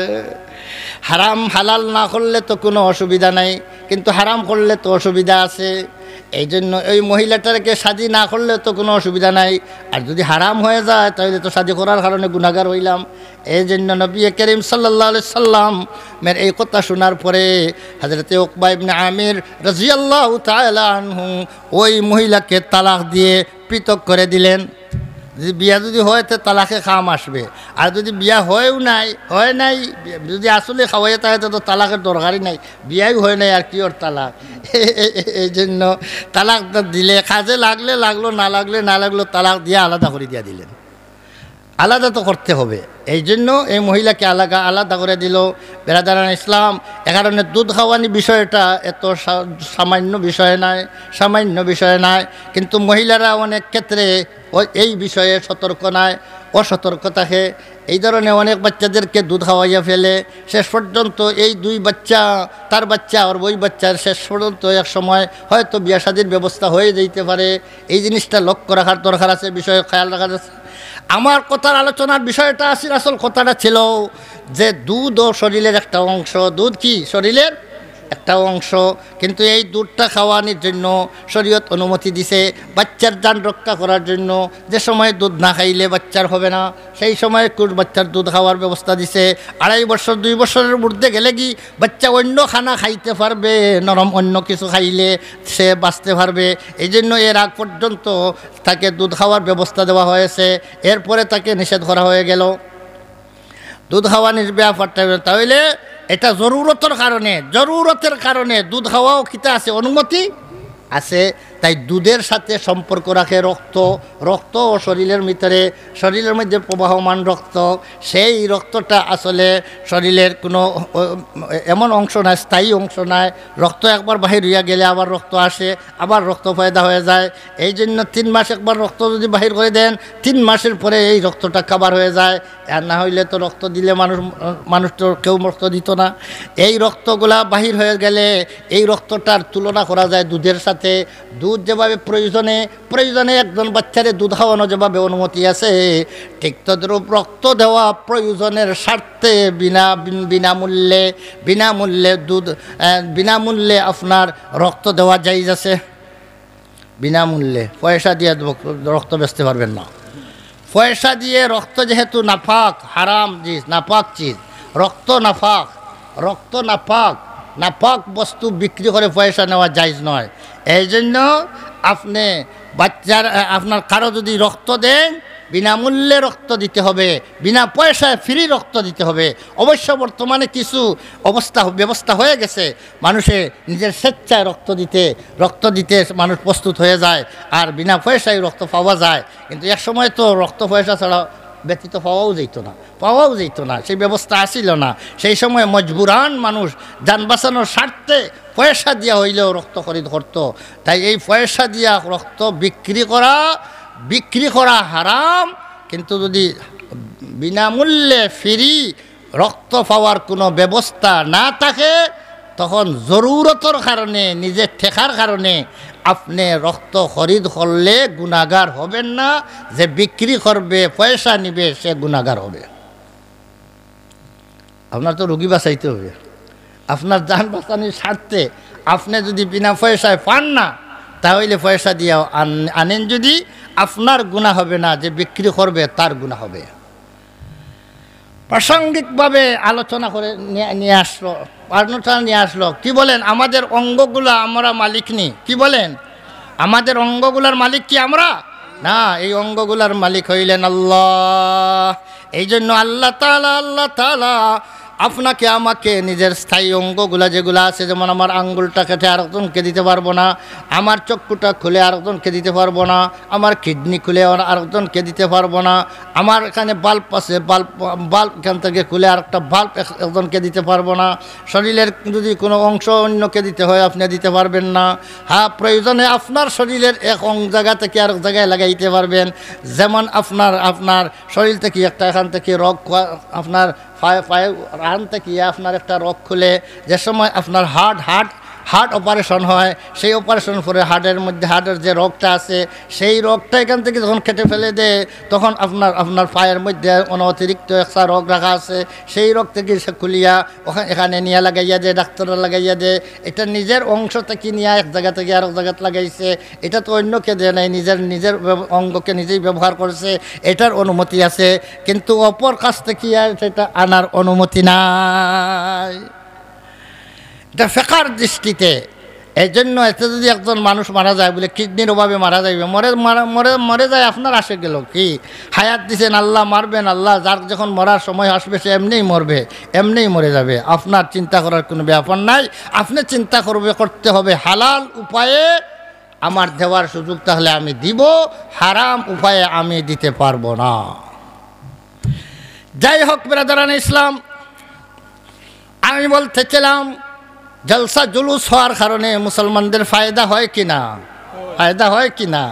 যারা জলসা বিরোধী এরা আসলে ইসলাম বিরোধী, যারা জলসা জুলুসের বিরোধী এরা আসলে ইসলাম বিরোধী। এরা সেই নাস্তিক মুরতাদদের দূষররা জলসা বিরোধী। কিছু মানুষ জলসা বিরোধী থাকে সব জায়গাতে, কিছু থাকে সে জলসাতে বসবেও না, জলসাতে কোনো সহায়তাও করবে না, জলসার বিপক্ষে সুযোগ হইলে কিছু লেখালেখিও করে দিবে। এমন কিছু মানুষ পাওয়া যায় কি না? আল্লাহ তাদেরকে হেদায়েত করুন, সবাই বলেন আমিন। আল্লাহ তাদেরকে সহি সমুজ দান করেন, আমিন। এখন জলসা করাইলে যারা শুনবে তাদের লাভ আছে, যারা করাইবে তাদেরও লাভ আছে। তাদের লাভ কি? তাদের লাভ হইল যত মানুষ আপনার জলসা ওয়াজের মধ্যে যা বয়ান হইল, যদি কোনো একজন মানুষ যদি হেদায়েত পেয়ে যায় কোনো একটা কথার দ্বারা, তাহলে সেই ব্যক্তি আমল করে যে সওয়াব পাবে। যারা ওই ব্যবস্থা যা দিল, জলসার ব্যবস্থা দিল, তাদের নামায় আমাল আল্লাহ সেই সওয়াবের মালিক বানিয়ে দিবেন, সেই সমতুল্য সওয়াব আল্লাহ দিবেন। যদি হাজার হাজার মানুষ যদি হেদায়েত পায়, তাহলে হাজার হাজার মানুষ হেদায়েত হয়ে যে সওয়াবের মালিক হবে, ওই যারা জলসার ইন্তজাম করাইলেন তাদেরকেও আল্লাহ সেই সমতুল্য সওয়াব দিবেন। আদাল্লু আলাল খায়রি কাফাইলিহি। তাইলে হেদায়েতের নিয়তে যদি কারা যদি জলসা করায় মানুষকে হেদায়েতের উদ্দেশ্যে, তাহলে তারা সওয়াব পাবে কি পাবে না? আর যদি জলসা করা কেউ মানুষের সুনাম অর্জন করার জন্য, অমুক গ্রামের লোকেরা জলসা করাইলো, আমরা পিছনে রয়ে গেলাম, আমরাও একটা জলসা করাই না, মাইকিং হোক, আমাদের নাম আসুক যে আমরা জলসা করাইছি, এই ধরনের নাম নমুদের জন্য যারা জলসা করায় তাদের মধ্যে একটা ব্যবস্থা থাকে, যে ওয়াইজ আসলে মানুষ বেশি হবে সেটা তারা চিন্তা করে, যত মানুষ বেশি হবে অত বেশি আমাদের প্রশংসা বেশি হবে। অমুক জায়গায় গেছিলাম, অমুক জায়গার মধ্যে একজন ওয়াইজ আসছিল, হায় হায় ওনার বয়ান শোনার গেছে জন্য গেছিলাম। বেশি এতে যদি তাকে হেলিকপ্টার দিয়ে আনার দরকার পড়ে হেলিকপ্টার দিয়ে আনবে, যা দেওয়া লাগে যা তা দিবে। এই ধরনের বাড়াটিয়া ওয়াইজ আনে, যে সমস্ত ওয়াইজরা ওয়াজও তার জীবনের পেশা বানাইছে তার খাওয়ার জন্য। কিছু ওয়াইজের মধ্যে কিছু ওয়াইজ আছে যাদের জীবনের পেশাই হয়ে গেছে আপনার কন্ট্যাক্ট করিয়া ওয়াজে যাওয়া। কন্ট্যাক্ট করিয়া ওয়াজে যারা যায় এরা আসলে ধর্ম ব্যবসায়ী, এদেরকেই ধর্ম ব্যবসায়ী বলা হয়। যারা ধর্ম বিক্রি করে তারা জীবনযাপন করার জন্য অট্টালিকা বানানোর ব্যবস্থা বানিয়েছে। আর যাদেরকে আপনার ওয়াজ করার জন্য আসতে তো ভাড়া তো দিবেন নাকি, কিছু বানা বাড়িয়া নিজের ভাড়া দিয়ে কতদিন ওয়াজ করবেন? বাড়ি বিটা বেশি সব কিছু চলে আপনার লাহাট চলে যাইতে হবে, লাহাট চলে যাইতে হবে। এই জন্য ওয়াজ করাতে আসতে যদি আপনারা বলেন আর হুজুর আসতে সব পাইছেন আর ওনাকে ভাড়া দেওয়ার প্রয়োজন নাই, ভাড়া তো না, এই জন্য কিছু ভাড়া তো দিতেই হবে। এটা হইল প্রয়োজনীয় খরচ, প্রয়োজনীয় খরচাদি দেওয়া, এটা অনুমোদন আছে শরীয়তে। এমনকি মুক্তসর হাদিয়াও যদি ওনাকে দেন, বলে খাইবেন, খাইয়া কিছু আপনার যদি মালটা খান না তাহলে রক্তদাগ খুয়াইলেন, এগুলো আসবে কোত্থেকে? আসবে কোত্থেকে? আরও জায়গায় গিয়া গুতগুতি করে বয়ান করবেন কেমনে? এটার জন্য কমলা মালটারও কিছু পয়সা সাথে দিতে হবে, না হইলে ওনাকে তো বাকি রাখতে হবে। না বাকি না রাখলে তো 1 বছর ওয়াজ করানোর পরে 12 বছর তো আর পাইবেন না। এই জন্য কিছু কিছু অতিরিক্ত খালি ভাড়া হিসাব করলে হবে না, আরও কিছু নেই। কিন্তু যারা এই ধরনের কন্ট্যাক্ট করে আসে, আমার তো টাকা না দিলে হবে না, 50,000 না দিলে হবে না, 60,000 দিতে হবে, 80,000 দিতে হবে, 1 লাখ দিতে হবে। সুবহানাল্লাহ।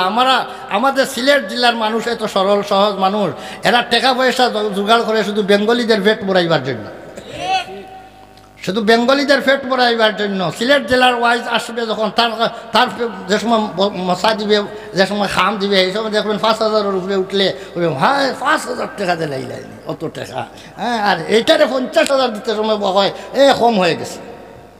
তাহলে সিলেট খাওয়ার জন্য বেঙ্গলিদের খাইবার জায়গা বনছে সিলেট।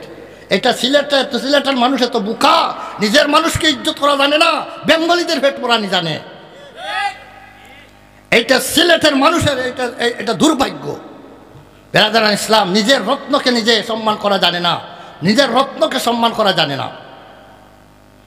বেরাদারান ইসলাম, এখন যারা ওয়াজ করাইলেন, কিছু মানুষ ওয়াজ করায়, কিছু সংগঠন আছে ওয়াজ করায়, তারা মানুষ যার মাধ্যমে মানুষ বেশ আসবে তাকেই দাওয়াত দিবে। এতে সে বেদাতি হোক আর জমাতি হোক আর সলফি হোক, যেটাই হোক, যেটার নাম শুনলে মানুষ ছিড়িয়া বিড়িয়ে আসবে তারে দাওয়াত দো। তার মকসুদ তো মানুষ বেশি হইতো, নামদম পয়সা নেই। কিন্তু যারা হেদায়তের জন্য দাওয়াত করে, মাহফিল করে, তারা কিন্তু বাঁচিয়ে আনে। কার মসলক ঠিক আছে নি, ওলামায়ে দেওবন্দের তার আকিদার সাথে তার আকিদা মিল আছে কি নাই, হক্কানি ওলামাদের সাথে তার মিল আছে কি নাই, যদি দেখে ওর হাক্কানি আলিমদের সাথে তার কোনো তার পথযাত্রা অন্য পথে, তখন তাকে দাওয়াত দিবে না। যতই সে কণ্ঠবাজ হোক না কেন, তাকে দাওয়াত দেওয়া হয় না। যারা হকের দাওয়াতের জন্য ব্যবস্থা করে তারাই চিন্তা ভাবনা করে, যারা হকের কোনো চিন্তা নাই, হকের দাওয়াত পৌঁছানোর উদ্দেশ্য নয়, বরং তার নাম ফুটানোর জন্য করে, তারা কিন্তু যার মাধ্যমেই মানুষ আসবে যত টাকা লাগে দিয়া দিব, নেন আর আনেন। এটা কিছু হয় কি হয় না? এই জন্য সব ওয়াজ করানেওয়ালার দিল যে ঠিক আছে তাও বলা যায় না। কিছু মাহফিল করানেওয়ালা তার নাম পাঠাইবার জন্য করে তাকে কিছু, কিন্তু কে নাম পাঠানোর জন্য করলো আর কে না করলো, এটা আপনি তার ভিতরে না ঢুকলে তো বুঝতে পারবেন না কে করলো। এখন যে আমভাবে যদি আপনি আমভাবে বলে দেন যারা নামাজ করায় তারা তো নাম পাঠানোর জন্য, তাহলে তো আপনি সবার দিলের মধ্যে আঘাত করে দিলেন। কেউর দিলের ভিতরে আপনি না ঢুকিয়া তার দিলের অবস্থা কেমনে বুঝলেন? দিলের ভিতরে না ঢুকিয়া তার দিলের অবস্থা আপনি বুঝার কোনো ক্ষমতা আছে? হযরত খালিদ বিন ওয়ালিদ রাদিয়াল্লাহু তাআলা আনহু জিহাদের ময়দানে গেছেন, যাওয়ার পরে রাস্তার মধ্যে গিয়া যখন মুসলমানের সৈন্যবাহিনী দেখে, একদল মানুষ মুসলমানের সৈন্যবাহিনী দেখে জুড়ে জুড়ে পড়তেছে লা ইলাহা ইল্লাল্লাহু মুহাম্মাদুর রাসূলুল্লাহ। হযরত খালিদ বিন ওয়ালিদ রাদিয়াল্লাহু তাআলা আনহু মনে করছেন আমাদেরকে দেখে বল ভাইয়া আমাদের থেকে বাঁচার জন্য লা ইলাহা ইল্লাল্লাহ পড়তেছে। আসলে ঈমান আনে নাই, আমাদের তলোয়ার থেকে বাঁচার জন্য লা ইলাহা ইল্লাল্লাহ পড়তেছে। খালিদ বিন ওয়ালিদ রাদিয়াল্লাহু তাআলা আনহু এই ধরনের একজন মানুষকে ধরিয়া সেই ব্যক্তিকে হত্যা করে দিলেন তলোয়ার দিয়া, ও তার মাথা দুই খণ্ডিত করে দিলেন।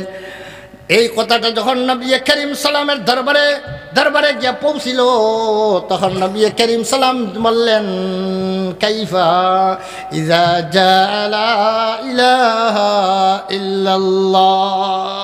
ও খালিদ, তুমি কাল কিয়ামতের দিন যেই দিন লা ইলাহা ইল্লাল্লাহ ফরিয়াদ করে আল্লাহর দরবারে আসবে যে আমি আপনার কালিমা লা ইলাহা ইল্লাল্লাহ এটা পড়ার বাবজুদও একজন মানুষ তার জান রক্ষা করতে পারল না, আমাকে উচ্চারণ করা সত্ত্বেও একজন মানুষকে হত্যা করা হইল, সেই দিন খালিদ তুমি কি জবাব দিবে আল্লাহর আদালতে? নবী করিম সালাম বারবার এই কথা যখন বলতে লাগলেন, খালিদ ইবনে ওয়ালিদ রাদিয়াল্লাহু তাআলা আনহু মনে মনে এত শর্মিন্দা হয়ে গেলেন, হায় হায় মনে মনে ভাবতে লাগলেন, হায় রে, ওই কাজটা করার আগ পর্যন্ত যদি আমি মুসলমান হইতাম না, ওই কাজটা করার আগ পর্যন্ত আমি মুসলমানও যদি হইতাম না, আর এরপরে মুসলমান হইতাম, তাহলে তো এই জঘন্যতম কাজটা আমার দ্বারা হইল না। এনে খালিদ ইবনে ওয়ালিদ রাদিয়াল্লাহু এত চিন্তিত হয়ে গেলেন। খালিদ ইবনে ওয়ালিদ রাদিয়াল্লাহু তাআলা আনহুকে নবী করিম সাল্লাল্লাহু আলাইহি ওয়াসাল্লাম বললেন, হাল্লা শাকাকতা কালবাহু, সে আল্লাহকে রাজি খুশি করার জন্য আল্লাহর ভয়ে সে কলিমা পড়েছে না তলোয়ারের ভয়ে কলিমা পড়েছে?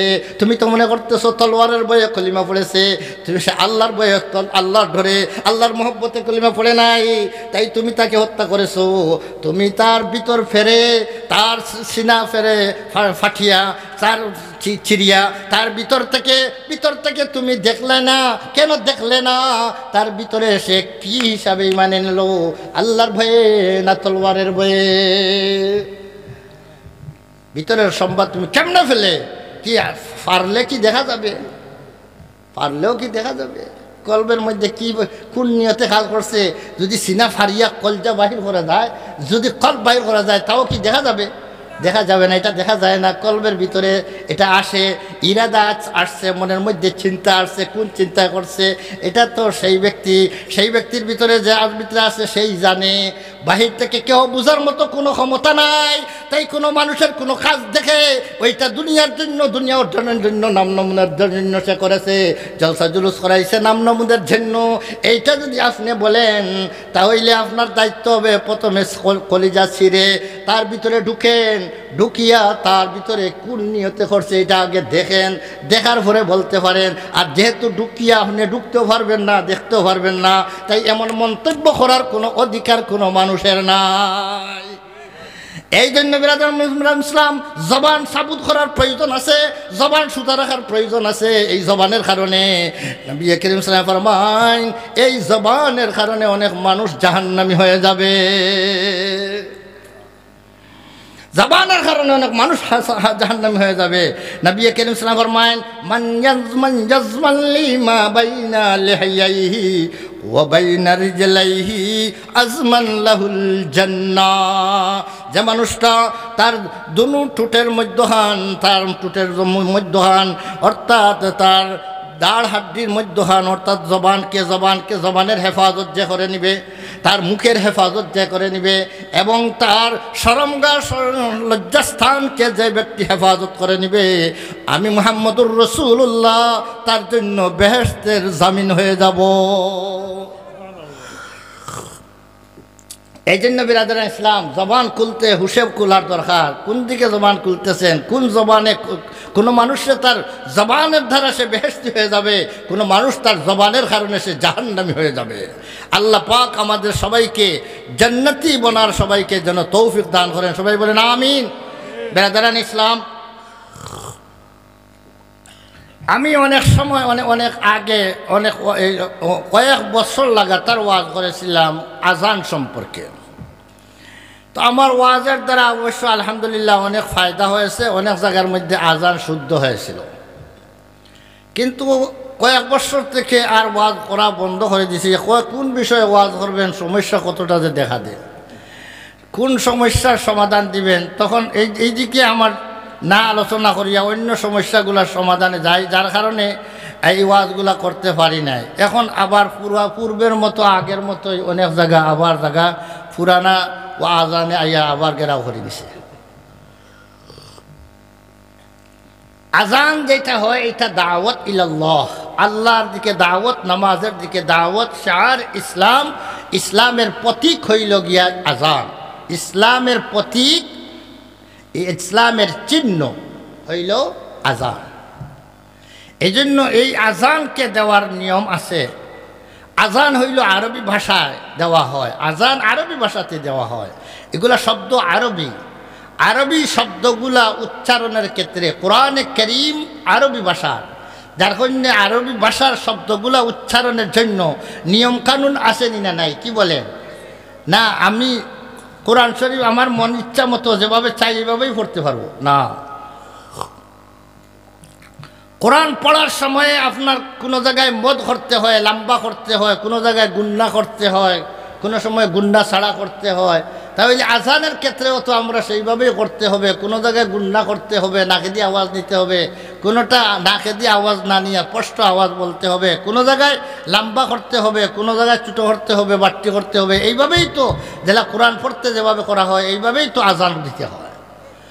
কোরআন সহিশুদ্ধ পড়ার জন্য কিতাবাদি লেখা হয়েছে, তার নাম তাজবিদের কিতাব। সেই তাজবিদের কিতাবাদি পড়ানো হয়, পড়া হয়, মাদ্রাসাতে পড়ানো হয়। আপনার রমজান শরীফ আইলে বিশেষ করে মাদানী কোরআন শিক্ষা বোর্ডের পক্ষ থেকে বিভিন্ন জায়গার মধ্যে কোরআন শিক্ষার প্রশিক্ষণ কেন্দ্র খোলা হয়। এটা সহিশুদ্ধ করে কোরআন পড়ার জন্য। এখানের মধ্যে তাজবিদের কিতাব, কোরআন পড়ার জন্য যে কানুন আছে, সেই কানুনগুলা পড়ানোর জন্য যে কিতাবগুলা আছে, সেই কিতাবগুলোকে বলা হয় তাজবিদের কিতাব। তাজবিদের কিতাব, সেই তাজবিদ আপনার পড়ানো হয়। ওখানের মধ্যে এক আলিফ লম্বা কোন জায়গায় করতে হয়, কোরআন পড়তে কোন জায়গায় এক আলিফ লম্বা করতে হয়, কোন জায়গায় 3 আলিফ লম্বা করতে হয়, কোন জায়গায় 4 আলিফ লম্বা করতে হয়, এগুলা সব বয়ান করা হয়। কোন জায়গায় লম্বা করতে হয় না তাও বয়ান করা হয়। লম্বা করার কিছু জায়গা আছে, সব জায়গায় লম্বা করলে হবে না, লম্বা করলে হবে না।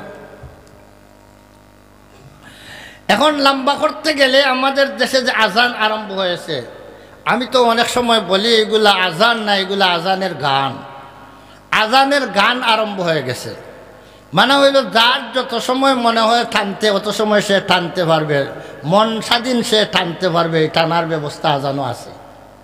আমি একদিন দেখছিলাম আমার আসরের নামাজের সময় হওয়ার আগে বড় এক মসজিদের, টাউনের একটা বড় মসজিদ, নাম খোলার কাম নাই, বড় একটা মসজিদে আমি নামাজের সময় হয়ে গেছে মনে করে, আমি তো আগেই চলে গেলাম মসজিদে, আজান হবে একটু পরে। আমি মসজিদে আজানের আগে মসজিদের ভিতরে ঢুকলাম। মুয়াজ্জিন সব আসছে আজান দিতে, আসরের মেহরাবের ওখানের মধ্যে মাইক রাখা আছে, ওখানের মধ্যে আজান দিতেছে। তো আমি মুয়াজ্জিন সাহেবের অবস্থাটা যা দেখলাম আজান দেখার সময়ে, সেই সময় অবস্থাটা দেখে মনে হইল যে একজন মহিলা এমন কষ্ট হইতে আছে,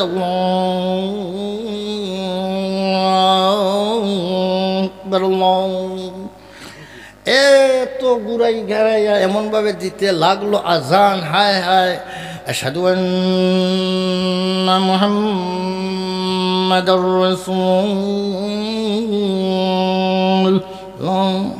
আমার তো আওয়াজও তো লম্বা নাই, এই এমন লম্বা আওয়াজে দিল আর কি। দেখলাম যে মাথারে এমনভাবে ঘুরাইতেছে, মুখকে এমনভাবে মুড়াইতেছে, মুরানি এমনভাবে কষ্ট হইতেছে। আমার মনে হইল যে এখনকার জমানায় একটা মহিলার ঘর থেকে বাচ্চা জন্ম নিতে সময় যত কষ্ট হয় না, অত কষ্ট হইল এই মুয়াজ্জিনের আজানটা দিতে। এত লম্বা ঘুরাইয়া মুরাইয়া আপনার লম্বা করে, খনে সাফর করে, খনে উঁচা করে, খনে নিচা করে, আওয়াজকে এটা গানের লেহজায় আজান দিতেছে। হযরত উমর ইবনুল খাত্তাব, হযরত আমর ইবনে আব্দুল আজিজ রহমতুল্লাহি আলাইহির মাহফিলে এক ব্যক্তি আজান দিল। আজান দিতে সময় এমনভাবে উঁচা নিচা করে আজান দিল, তখন উমর ইবনে আব্দুল আজিজ রহমতুল্লাহ আলাইহি, যিনি খুলাফায়ে রাশিদিনের মধ্যে উলামায়ে কেরাম গণ্য করেন, উমর ইবনে আব্দুল আজিজ রহমতুল্লাহি আলাইহি উনাকে বললেন, আযিন আযানান সামহান ওয়াইল্লা ফাতাজিলনা। হে মিয়া, তুমি সহজ সুজা আজান দেও, সহজ সুজা আজান দাও, নতুবা আমাদের থেকে তুমি পৃথক হয়ে যাও, আমাদের এখানে মুয়াজ্জিনের দায়িত্ব নিবে না। তাহলে বোঝা গেল আজান সহজ সুজা হবে। এক আলিফ লম্বা আজান, আলিফ খাড়া জবর হইলে এক আলিফ লম্বা হয়, আল্লাহ খাড়া জবর এক আলিফ লম্বা। আপনারা বুঝেন, যারা কোরআন পড়ছেন আপনারা আলিফ বুঝবেন। এক আলিফ লম্বা, তো এক আলিফ লম্বা আল্লাহ আকবার, আল্লাহ আকবার, আল্লাহ হইলেই এক আলিফ লম্বা হয়ে গেল। একটা ধাক্কা খাইলেই একটা আলিফ হয়ে যায়, আল্লাহ আকবার। আর যে সময় আপনার 4 আলিফ হয় তখন 4টা ধাক্কা খাওয়ার মতন সময় যাইতে হইব। আল্লাহ আকবার, আল্লাহ আকবার, আশহাদু আল্লা ইলাহা লা ইলাহা, এটার মধ্যে মুনফসিল। এখানের মধ্যে আপনার 4 আলিফ লম্বা করতে পারবেন, 4 আলিফ লম্বা করতে পারবেন। আশহাদু আল্লা ইলাহা, ইলাহা খালা জবর এক আলিফ লম্বা, ইলাহা ইল্লাল্লাহ। ও শেষে আপনার শ্বাস ফেলবেন, সেই জায়গার শ্বাস ফেলার কারণে এখানের মধ্যে 2টা কি 3 আলিফ লম্বা করতে পারবেন। আশহাদু আল্লা ইলাহা ইল্লাল্লাহ, আশহাদু আল্লা ইলাহা ইল্লাল্লাহ। ও তো হয়ে গেল। আশহাদু আন্না আন্না আন্না, এগো গুন্না, এটা লম্বা নাই। আন্না মুহাম্মাদার, গুন্নার মধ্যে কত সময় থাকবেন, নাকে দিয়ে আওয়াজটা যাইবে, কত সময় থাকবেন? 1 আলিফ আন্দাজার সময় গুন্না করতে হয়। আশহাদু আন্না কিন্তু মুয়াজ্জিন সাহেবরা গুন্নায় যখন যান ওখানে গুম পাতি দেয়। আশহাদু আন্না মুহাম্মাদার, বোঝা গেলে একটা ঘুমাইবার জায়গা পাইছে, অথচ এটা 1 আলিফ লম্বা হবে, 1 আলিফ সময় গুন্না করবে। আশহাদু আন্না মুহাম্মাদার রাসূল, এটা মধ্যে লাজিম, কেন মধ্যে 1 আলিফ লম্বা, রাসূলুল্লাহ। শেষের লাজ একটা হইছে, এটা মধ্যে আরিজি, 3 আলিফ লম্বা করতে, 3-4 আলিফ লম্বা করতে পারেন। আশহাদু আন্না মুহাম্মাদার রাসূলুল্লাহ, হাইয়া আলাস সালাহ, সালাহ এটাও 3-4 আলিফ লম্বা করতে পারবেন। হাইয়া আলাল ফালাহ, এটাও 3-4 আলিফ লম্বা করা যায় শেষের হওয়ার কারণে। হাইয়া, আল্লাহু আকবার, আল্লাহু আকবার, লা ইলাহা ইল্লাল্লাহ। আজান দিতে সময় 1 মিনিট থেকে 1.5 মিনিট বা বেশ থেকে বেশ 2 মিনিট, এর চেয়ে বেশি সময় লাগে না সহি আজান দিতে হইলে। আর যেটা মিশরি আজানের প্রভাব আজকে সারা বাংলাদেশে ছড়িয়ে গেছে, সেই মিশরি আজানের সময় লাগে 5 মিনিট। এটা আজান দিতে সময় আপনার আরও জরুরি কাজ হল আপনি সব ছাড়িয়া বসতে হয়। আজানের জবাব দেওয়া সুন্নত, মুস্তাহাব। আজান মুয়াজ্জিন সাহেব যখন আজান দিবেন তখন অন্য কথাবার্তা বলা, দুনিয়াদারি কথাবার্তা বলা মকরুহে তানজিহি। এই সময় চুপচাপ থাকা হইল দায়িত্ব, আর আজানের জবাব দিবেন এটা মুস্তাহাব। এখন যদি আপনি সব কাজ ফেলে আজানের জন্য জবাব দেওয়ার জন্য বসলেন, এখন মুয়াজ্জিন সাহেব যেভাবে দাঁড়াইয়া আরম্ভ করলো, আজান কেমন দাঁড়ানি আরম্ভ করলো, সেই ধারাইতে আপনার কাম শেষ হইলা। আপনার জরুরি কাজ ফেলে আপনি অপেক্ষায় থাকলেন, এখন আর আপনার অপেক্ষার সময় ফুরায় না। মিনিট 1.5 মিনিট সময়, বেশি বা 2 মিনিট সময় যায়, তো কষ্ট হয় না। যার কারণে আজানের জবাব দেওয়ার সুন্নতটা যেটা আছে এটাও সে আদায় করে না। আর মুয়াজ্জিন সাহেব তো দিবেই, ওর সময় করবে, আমার কাজ চালিয়ে বসতে পারবো না, আমার গল্পটা বন্ধ করতে পারবো না, তার গল্পই চলতে থাকে, আপনার তার কাজও চলতে থাকে, আজানের জবাব দেয় না। এটা না দেওয়ার পিছনে দায়ী খারাপ, যারা মুয়াজ্জিন হইল তারাই দায়ী। এই জন্য আজানটা শোনেন কীভাবে আজান দিতে হয়। আমি আজান দিতেছি, এটা মসজিদের আজান না, এটা শিক্ষার জন্য আজান দিতেছি, আপনারা শুধু স্মরণ রাখবেন। আমার সাথে বললে ভালো হয়, আমরাও সবাই আজান দেওয়ার চেষ্টা করি। আল্লাহু আকবার, আল্লাহু আকবার, আল্লাহু আকবার, আল্লাহু আকবার। আলিফ লম্বা, আল্লাহ খাড়া জবর, বেশি লম্বা করার সুযোগ নাই। আশহাদু আল্লা ইলাহা ইল্লাল্লাহ, লা 3-4 আলিফ লম্বা করা যাবে, লা ইলা 1 আলিফ লম্বা, ইল্লাল্লাহ এখানের মধ্যে 3-4 আলিফ লম্বা করা যায়, মধ্যে আরিজি। আশহাদু আল্লা ইলাহা ইল্লাল্লাহ,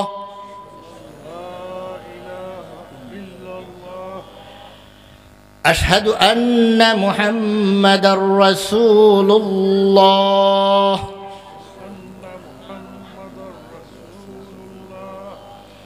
أشهد أن محمد رسول الله،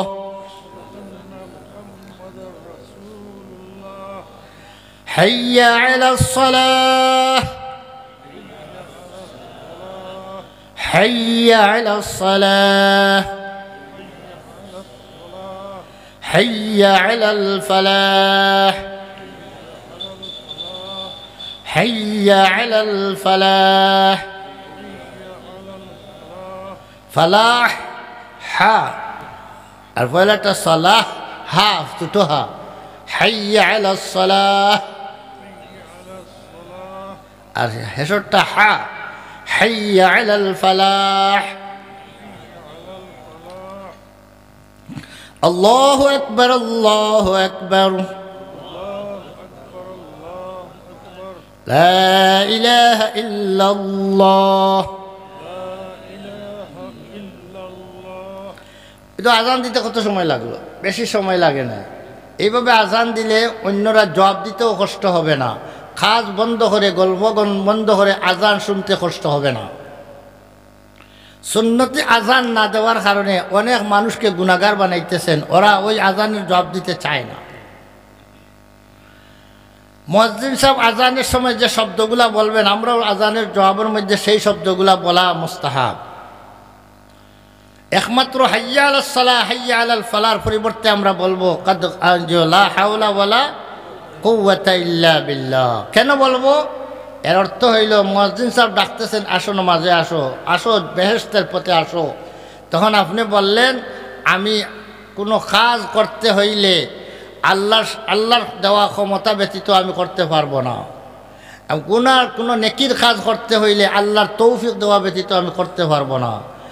গুনাহ থেকে বাঁচতে হইলেও আল্লাহর তৌফিক ছাড়া আমি গুনাহ থেকে বাঁচতে পারবো না। এই জন্য লা হাওলা ওয়ালা কুওয়াতা ইল্লা বিল্লাহর অর্থ হইল কোনো নেকির কাজ করারও কোনো ক্ষমতা নাই, কোনো গুনাহ থেকে বাঁচারও কোনো কারো ক্ষমতা নাই আল্লাহর তৌফিক দেওয়া ব্যতীত। তাহলে আমরা সব সময় আল্লাহর তৌফিক চাবো কি চাবো না? এখন যখন আজানের জবাব দিবেন তখন কি পড়বেন? আজান শেষ হয়ে গেছে তখন পড়বেন সাল্লাল্লাহু আলাইহি ওয়াসাল্লাম।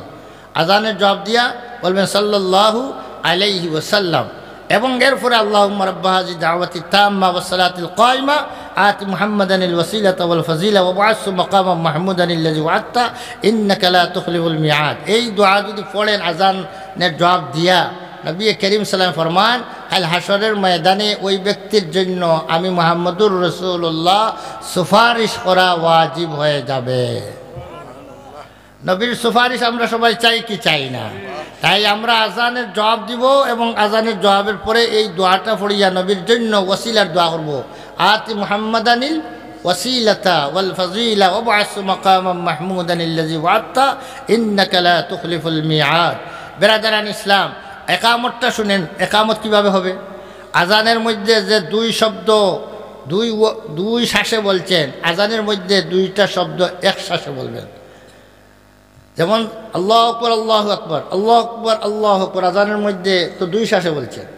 এখন একামত দিতে সময় দুটার এক শ্বাসে বলবেন, আল্লাহু আকবার আল্লাহু আকবার আল্লাহু আকবার আল্লাহু আকবার। শ্বাস ফেলবেন না, মধ্যখানে সাক্তার মতো সাকিন হবে, কিন্তু শ্বাস ছাড়া যাবে। আল্লাহু আকবার আল্লাহু আকবার আল্লাহু আকবার আল্লাহু আকবার। আশহাদু আল্লা ইলাহা ইল্লাল্লাহ আশহাদু আল্লা ইলাহা ইল্লাল্লাহ, দুইটা এক শ্বাসে। আশহাদু আন্না মুহাম্মাদুর রাসূলুল্লাহ আশহাদু আন্না মুহাম্মাদুর রাসূলুল্লাহ, দুইটা এক শ্বাসে। হাইয়া আলাস সালাহ হাইয়া আলাস সালাহ হাইয়া আলাল ফালাহ হাইয়া আলাল ফালাহ। কদ কামাতিস সালাহ যে দুইটা আছে, দুইটা দুই শ্বাসে।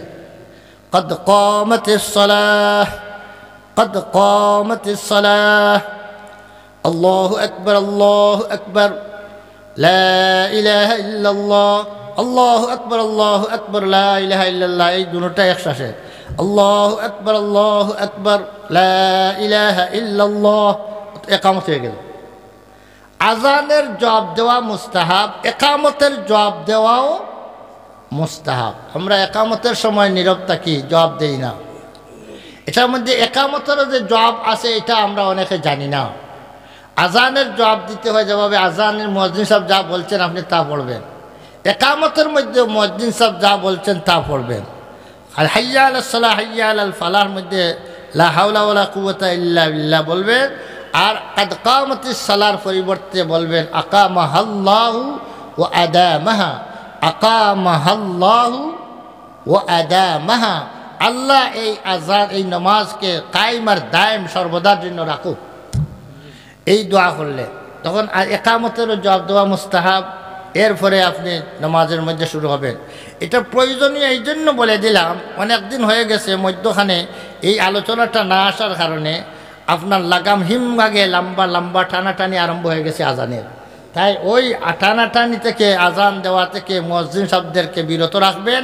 ওই টানাটানি আজান দিলে খেলাফে সুন্নতের পরিপন্থী আজান, এটা গুনার কাজ হবে, এটা মকরু গুণ আজান। আজান মকরু আজান দেওয়া হইতেছে আমাদের দেশে। এটা আপনার মিশরের আজান। মিশরীরা শরীয়তের দ্বার দ্বারে না, কেমনে আওয়াজটা সুন্দর হইতো সেইটাই চিন্তা করে, আওয়াজটাই সুন্দর কীভাবে হইতো এটাই চিন্তা করে। আমাদের দেশে সেই মিশরের প্রভাব পড়ে গেছে। কিভাবে পড়লো? বাইতুল মুকাররমের আজান প্রথমে মিশরের আজানে ধাবিত হয়েছে, এরপরে এটা রেডিও টেলিভিশনে প্রচার হয়, আর এটার কারণে গ্রামে গঞ্জে সেই আজানটা ছড়িয়ে পড়ছে। এখন সব মুয়াজ্জিন চায় যদি বাইতুল মুকাররমের আজানের সাথে আমার আজানটা মিল হয়, তা আমি অনেক কিছু আগুয়াইলাম। বড় মুয়াজ্জিন হইল বেতন বেশ হইবে, বড় বেতন বেশ মিলবে। আর যদি সেই আজান দিতে না পারি তাহলে তো বেতনও বেশি হবে না। এই জন্য আজকে দুনিয়াদার মুয়াজ্জিনরা তারা কোনো চিন্তাই করে না, শরীয়তের ধার ধারে না। এই জন্য আমি সবাইকে অনুরোধ করব যাতে আজানটা নবীর তরিকা মতো, সুন্নত তরিকা মতো আমরা সবাই আজান দেই। বয়ান তো অনেক লম্বা হয়ে গেছে, আলোচনা অনেক বেশি হয়ে গেছে। মনে হয় আরও ওয়াইজিন বুজুর্গানে দিন আছেন, ওনারাও তো বয়ান করবেন। আমি আমার মৌলানা নোমান বিন কাসিমি খুব সুন্দর বয়ান করেন, আমাদের শাগির, কিন্তু বয়ান খুব সুন্দর করেন। আপনারা শুনলে অবশ্য অনেক কিছু শিকারও পাইবেন এবং মজাও লাগবে। আমি আপনাদের সামনে মুখতসর কোনো কিছু কথা বললাম। আল্লাহ পাক আমাদের সবাইকে আমল করার তৌফিক দান করেন। আমিন ইয়া রাব্বাল আলামিন। সাল্লাল্লাহু আলা সাইয়্যিদিনা মাওলানা মুহাম্মদ ওয়া আলা আলিহি ওয়া আসহাবিহি ওয়া সাল্লাম।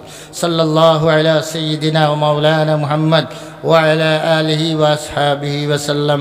আস্তাগফিরুল্লাহাল্লাযী লা ইলাহা ইল্লা হু আল হাইয়ুল কাইয়্যুম ওয়া আতুবু ইলাইহি ওয়া লা হাওলা ওয়া লা কুওয়াতা ইল্লা বিল্লাহিল আলিয়্যিল আযীম। একটা মাসলা আমি বিভিন্ন সময় বিভিন্ন জায়গাত বলেছি। আমি বিয়ানীবাজার হিজবে লাইতে বলেছি, আপনাদের এলাকার জন্য মাসলাটাও বলে যাই। রমজান আসতেছে, গুনাহ থেকে বাঁচার জন্য এই মাসলাটা বলতে। আমার কোনো স্বার্থ নাই, হাফিজ সাহেবরে টেকা দিলে আমার কোনো ক্ষতি নাই।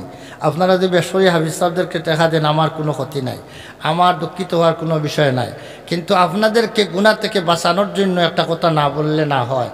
তেরাবির নামাজ পড়ানোর কারণে পয়সা দেওয়া হারাম এবং নেওয়াও হারাম। তেরাবির নামাজ, এতে খতম তেরাবি হোক আর সুরে তেরাবি হোক, উনি তেরাবির নামাজ পড়াইছেন, এ কারণে ওনাকে পয়সা দিতে হবে। তেরাবির নামাজের জন্য পয়সা দেওয়া, এতে খতমে কোরআন পড়া হোক আর সুরে তেরাবি পড়ানো হোক, তেরাবি পড়ানোর কারণে আলাদা পয়সা দেওয়া, এটা হারাম। দেওয়াও হারাম, নেওয়াও হারাম। ইমামতি করে পয়সা নেওয়া যায়, সেটা কোন ইমামতি? 5 ওয়াক্ত নামাজ, 5 ওয়াক্ত ফরজ নামাজের ইমামতি করে পয়সা দেওয়াও যায়, নেওয়াও যায় ফুকাহায়ে মুতাখিরিনের ফতোয়া অনুসারে, আর অন্য কোনো নামাজের জন্য নয়। এই জন্য তেরাবির নামাজ সুন্নত নামাজের ইমামতি করে পয়সা নেওয়া হারাম এবং দেওয়াও হারাম। এখন তো আপনারা বলবেন যে হাফিজ সাহেবকে তো আমরা কিছু না দিলে কী কেমনে হবে, বেটা সারাটা মাস কষ্ট করলো। আর হাফিজ সাহেবও মনে মনে বলতেছে যে সারা মাস কষ্ট করছি যখন কিছু পাইব। আর যেখানের মধ্যে ধনী বেশি আছে, লন্ডনী কোন মহল্লাত বেশি আছে, তারা আগে চয়েস করে যে এখানে গেলে বেশি মিলবে, তারারও মনের মধ্যে আশা পাইতো। আর আপনারা মনে মনে বলবেন যে এত কষ্ট করাইয়া কিছু না দিওয়া কেমনে হয়। দুজনের পয়সা এরা দেওয়ার লাগিয়া আর এরা নেওয়ার লাগি দুইগুলো রেডি। এখন দুইগুলো তো হারাম কাজের মধ্যে আছেন, এতদিন পর্যন্ত যা করছেন হারাম করছেন। ওলামায়ে দেওবন্দের ফতোয়া, দেওবন্দি ওলামাদের এই ফতোয়ার মধ্যে কোনো দ্বিমত নাই।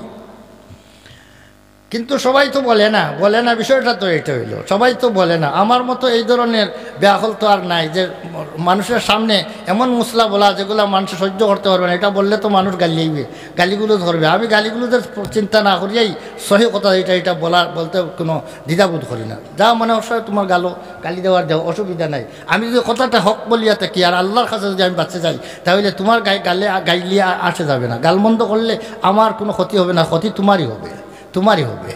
এই জন্য আমি কোনো পরোয়া করি না। এই ধরনের বেদরক আলিম উলামা তো পাওয়া যায় কম, নিজের স্বার্থ বুঝে না।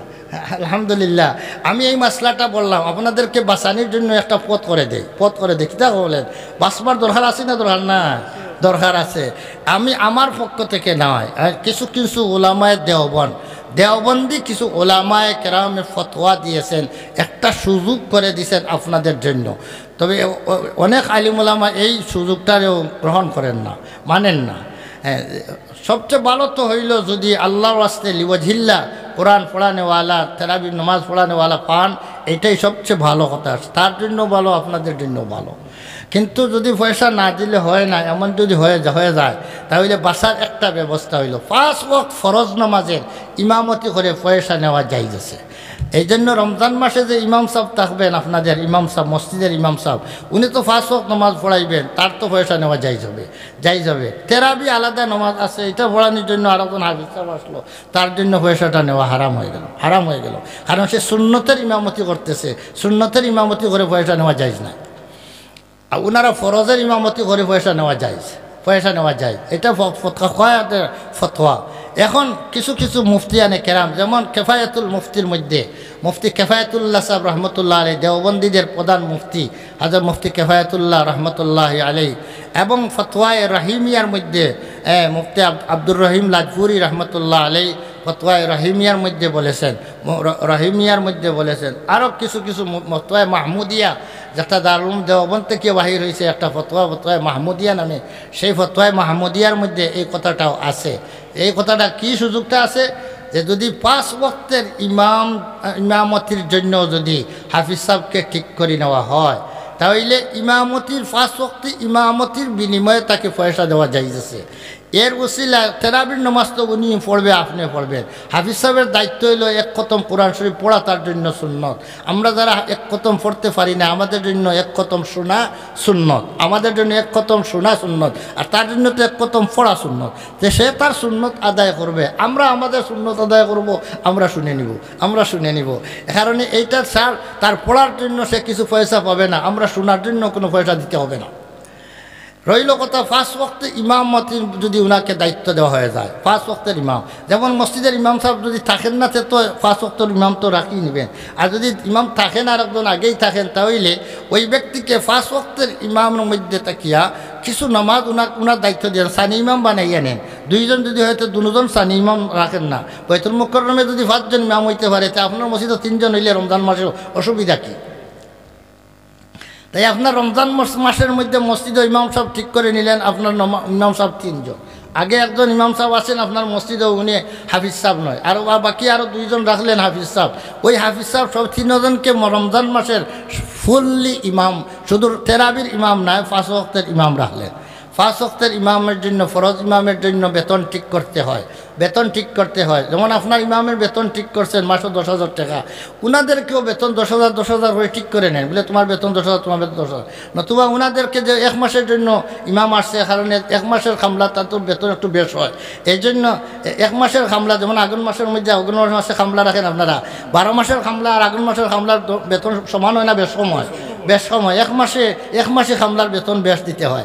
এই জন্য আপনি শুধু রমজান মাসে হাফিজ সাহেবকে রাখছেন রমজান মাসের ইমাম হিসাবে, তাহলে উনার বেতন দেন না। উনার বলে আমাদের স্থায়ী ইমাম সাহেবের বেতন তো 12 মাস পাইতেছে 10,000 করে, আপনাদের ইমাম উনার বেতন 20,000, উনার বেতন 20,000, 2 জন 40,000, ইমাম সাহেব আর 10,000 হলে 50,000 টাকা আপনাদের ইমামদের বেতন।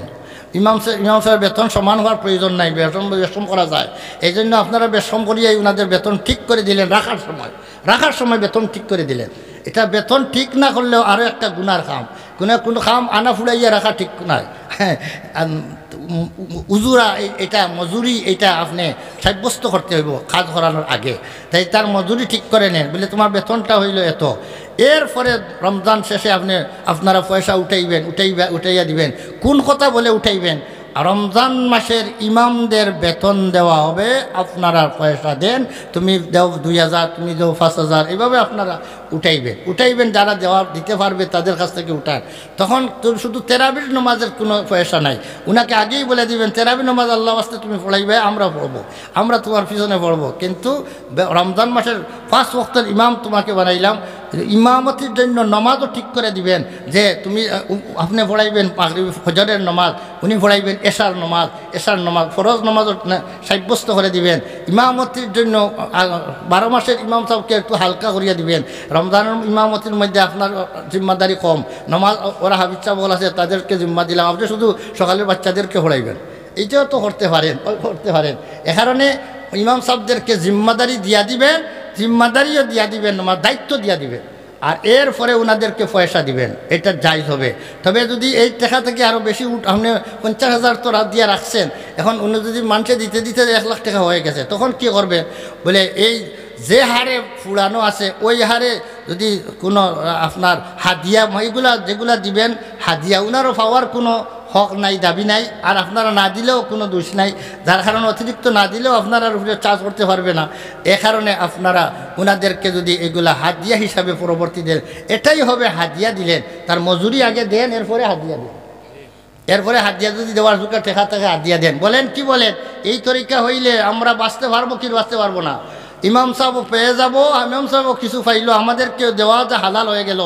এই হিল্লা ছাড়া, এই ব্যবস্থাপনা ছাড়া সরাসরি ইমাম সাহেবকে তেরাবির ইমাম সাহেব রাখলেন, আর উনাকে তেরাবির নমাজের জন্য টাকা দিলেন 50,000, 60,000, 1,000 দিলেন, 1 লাখ টাকা দিলেন, এটা সব দেওয়াও হারাম, উনার জন্য নেওয়াও হারাম। ওয়া আখিরু দাওয়ানা আলহামদুলিল্লাহ।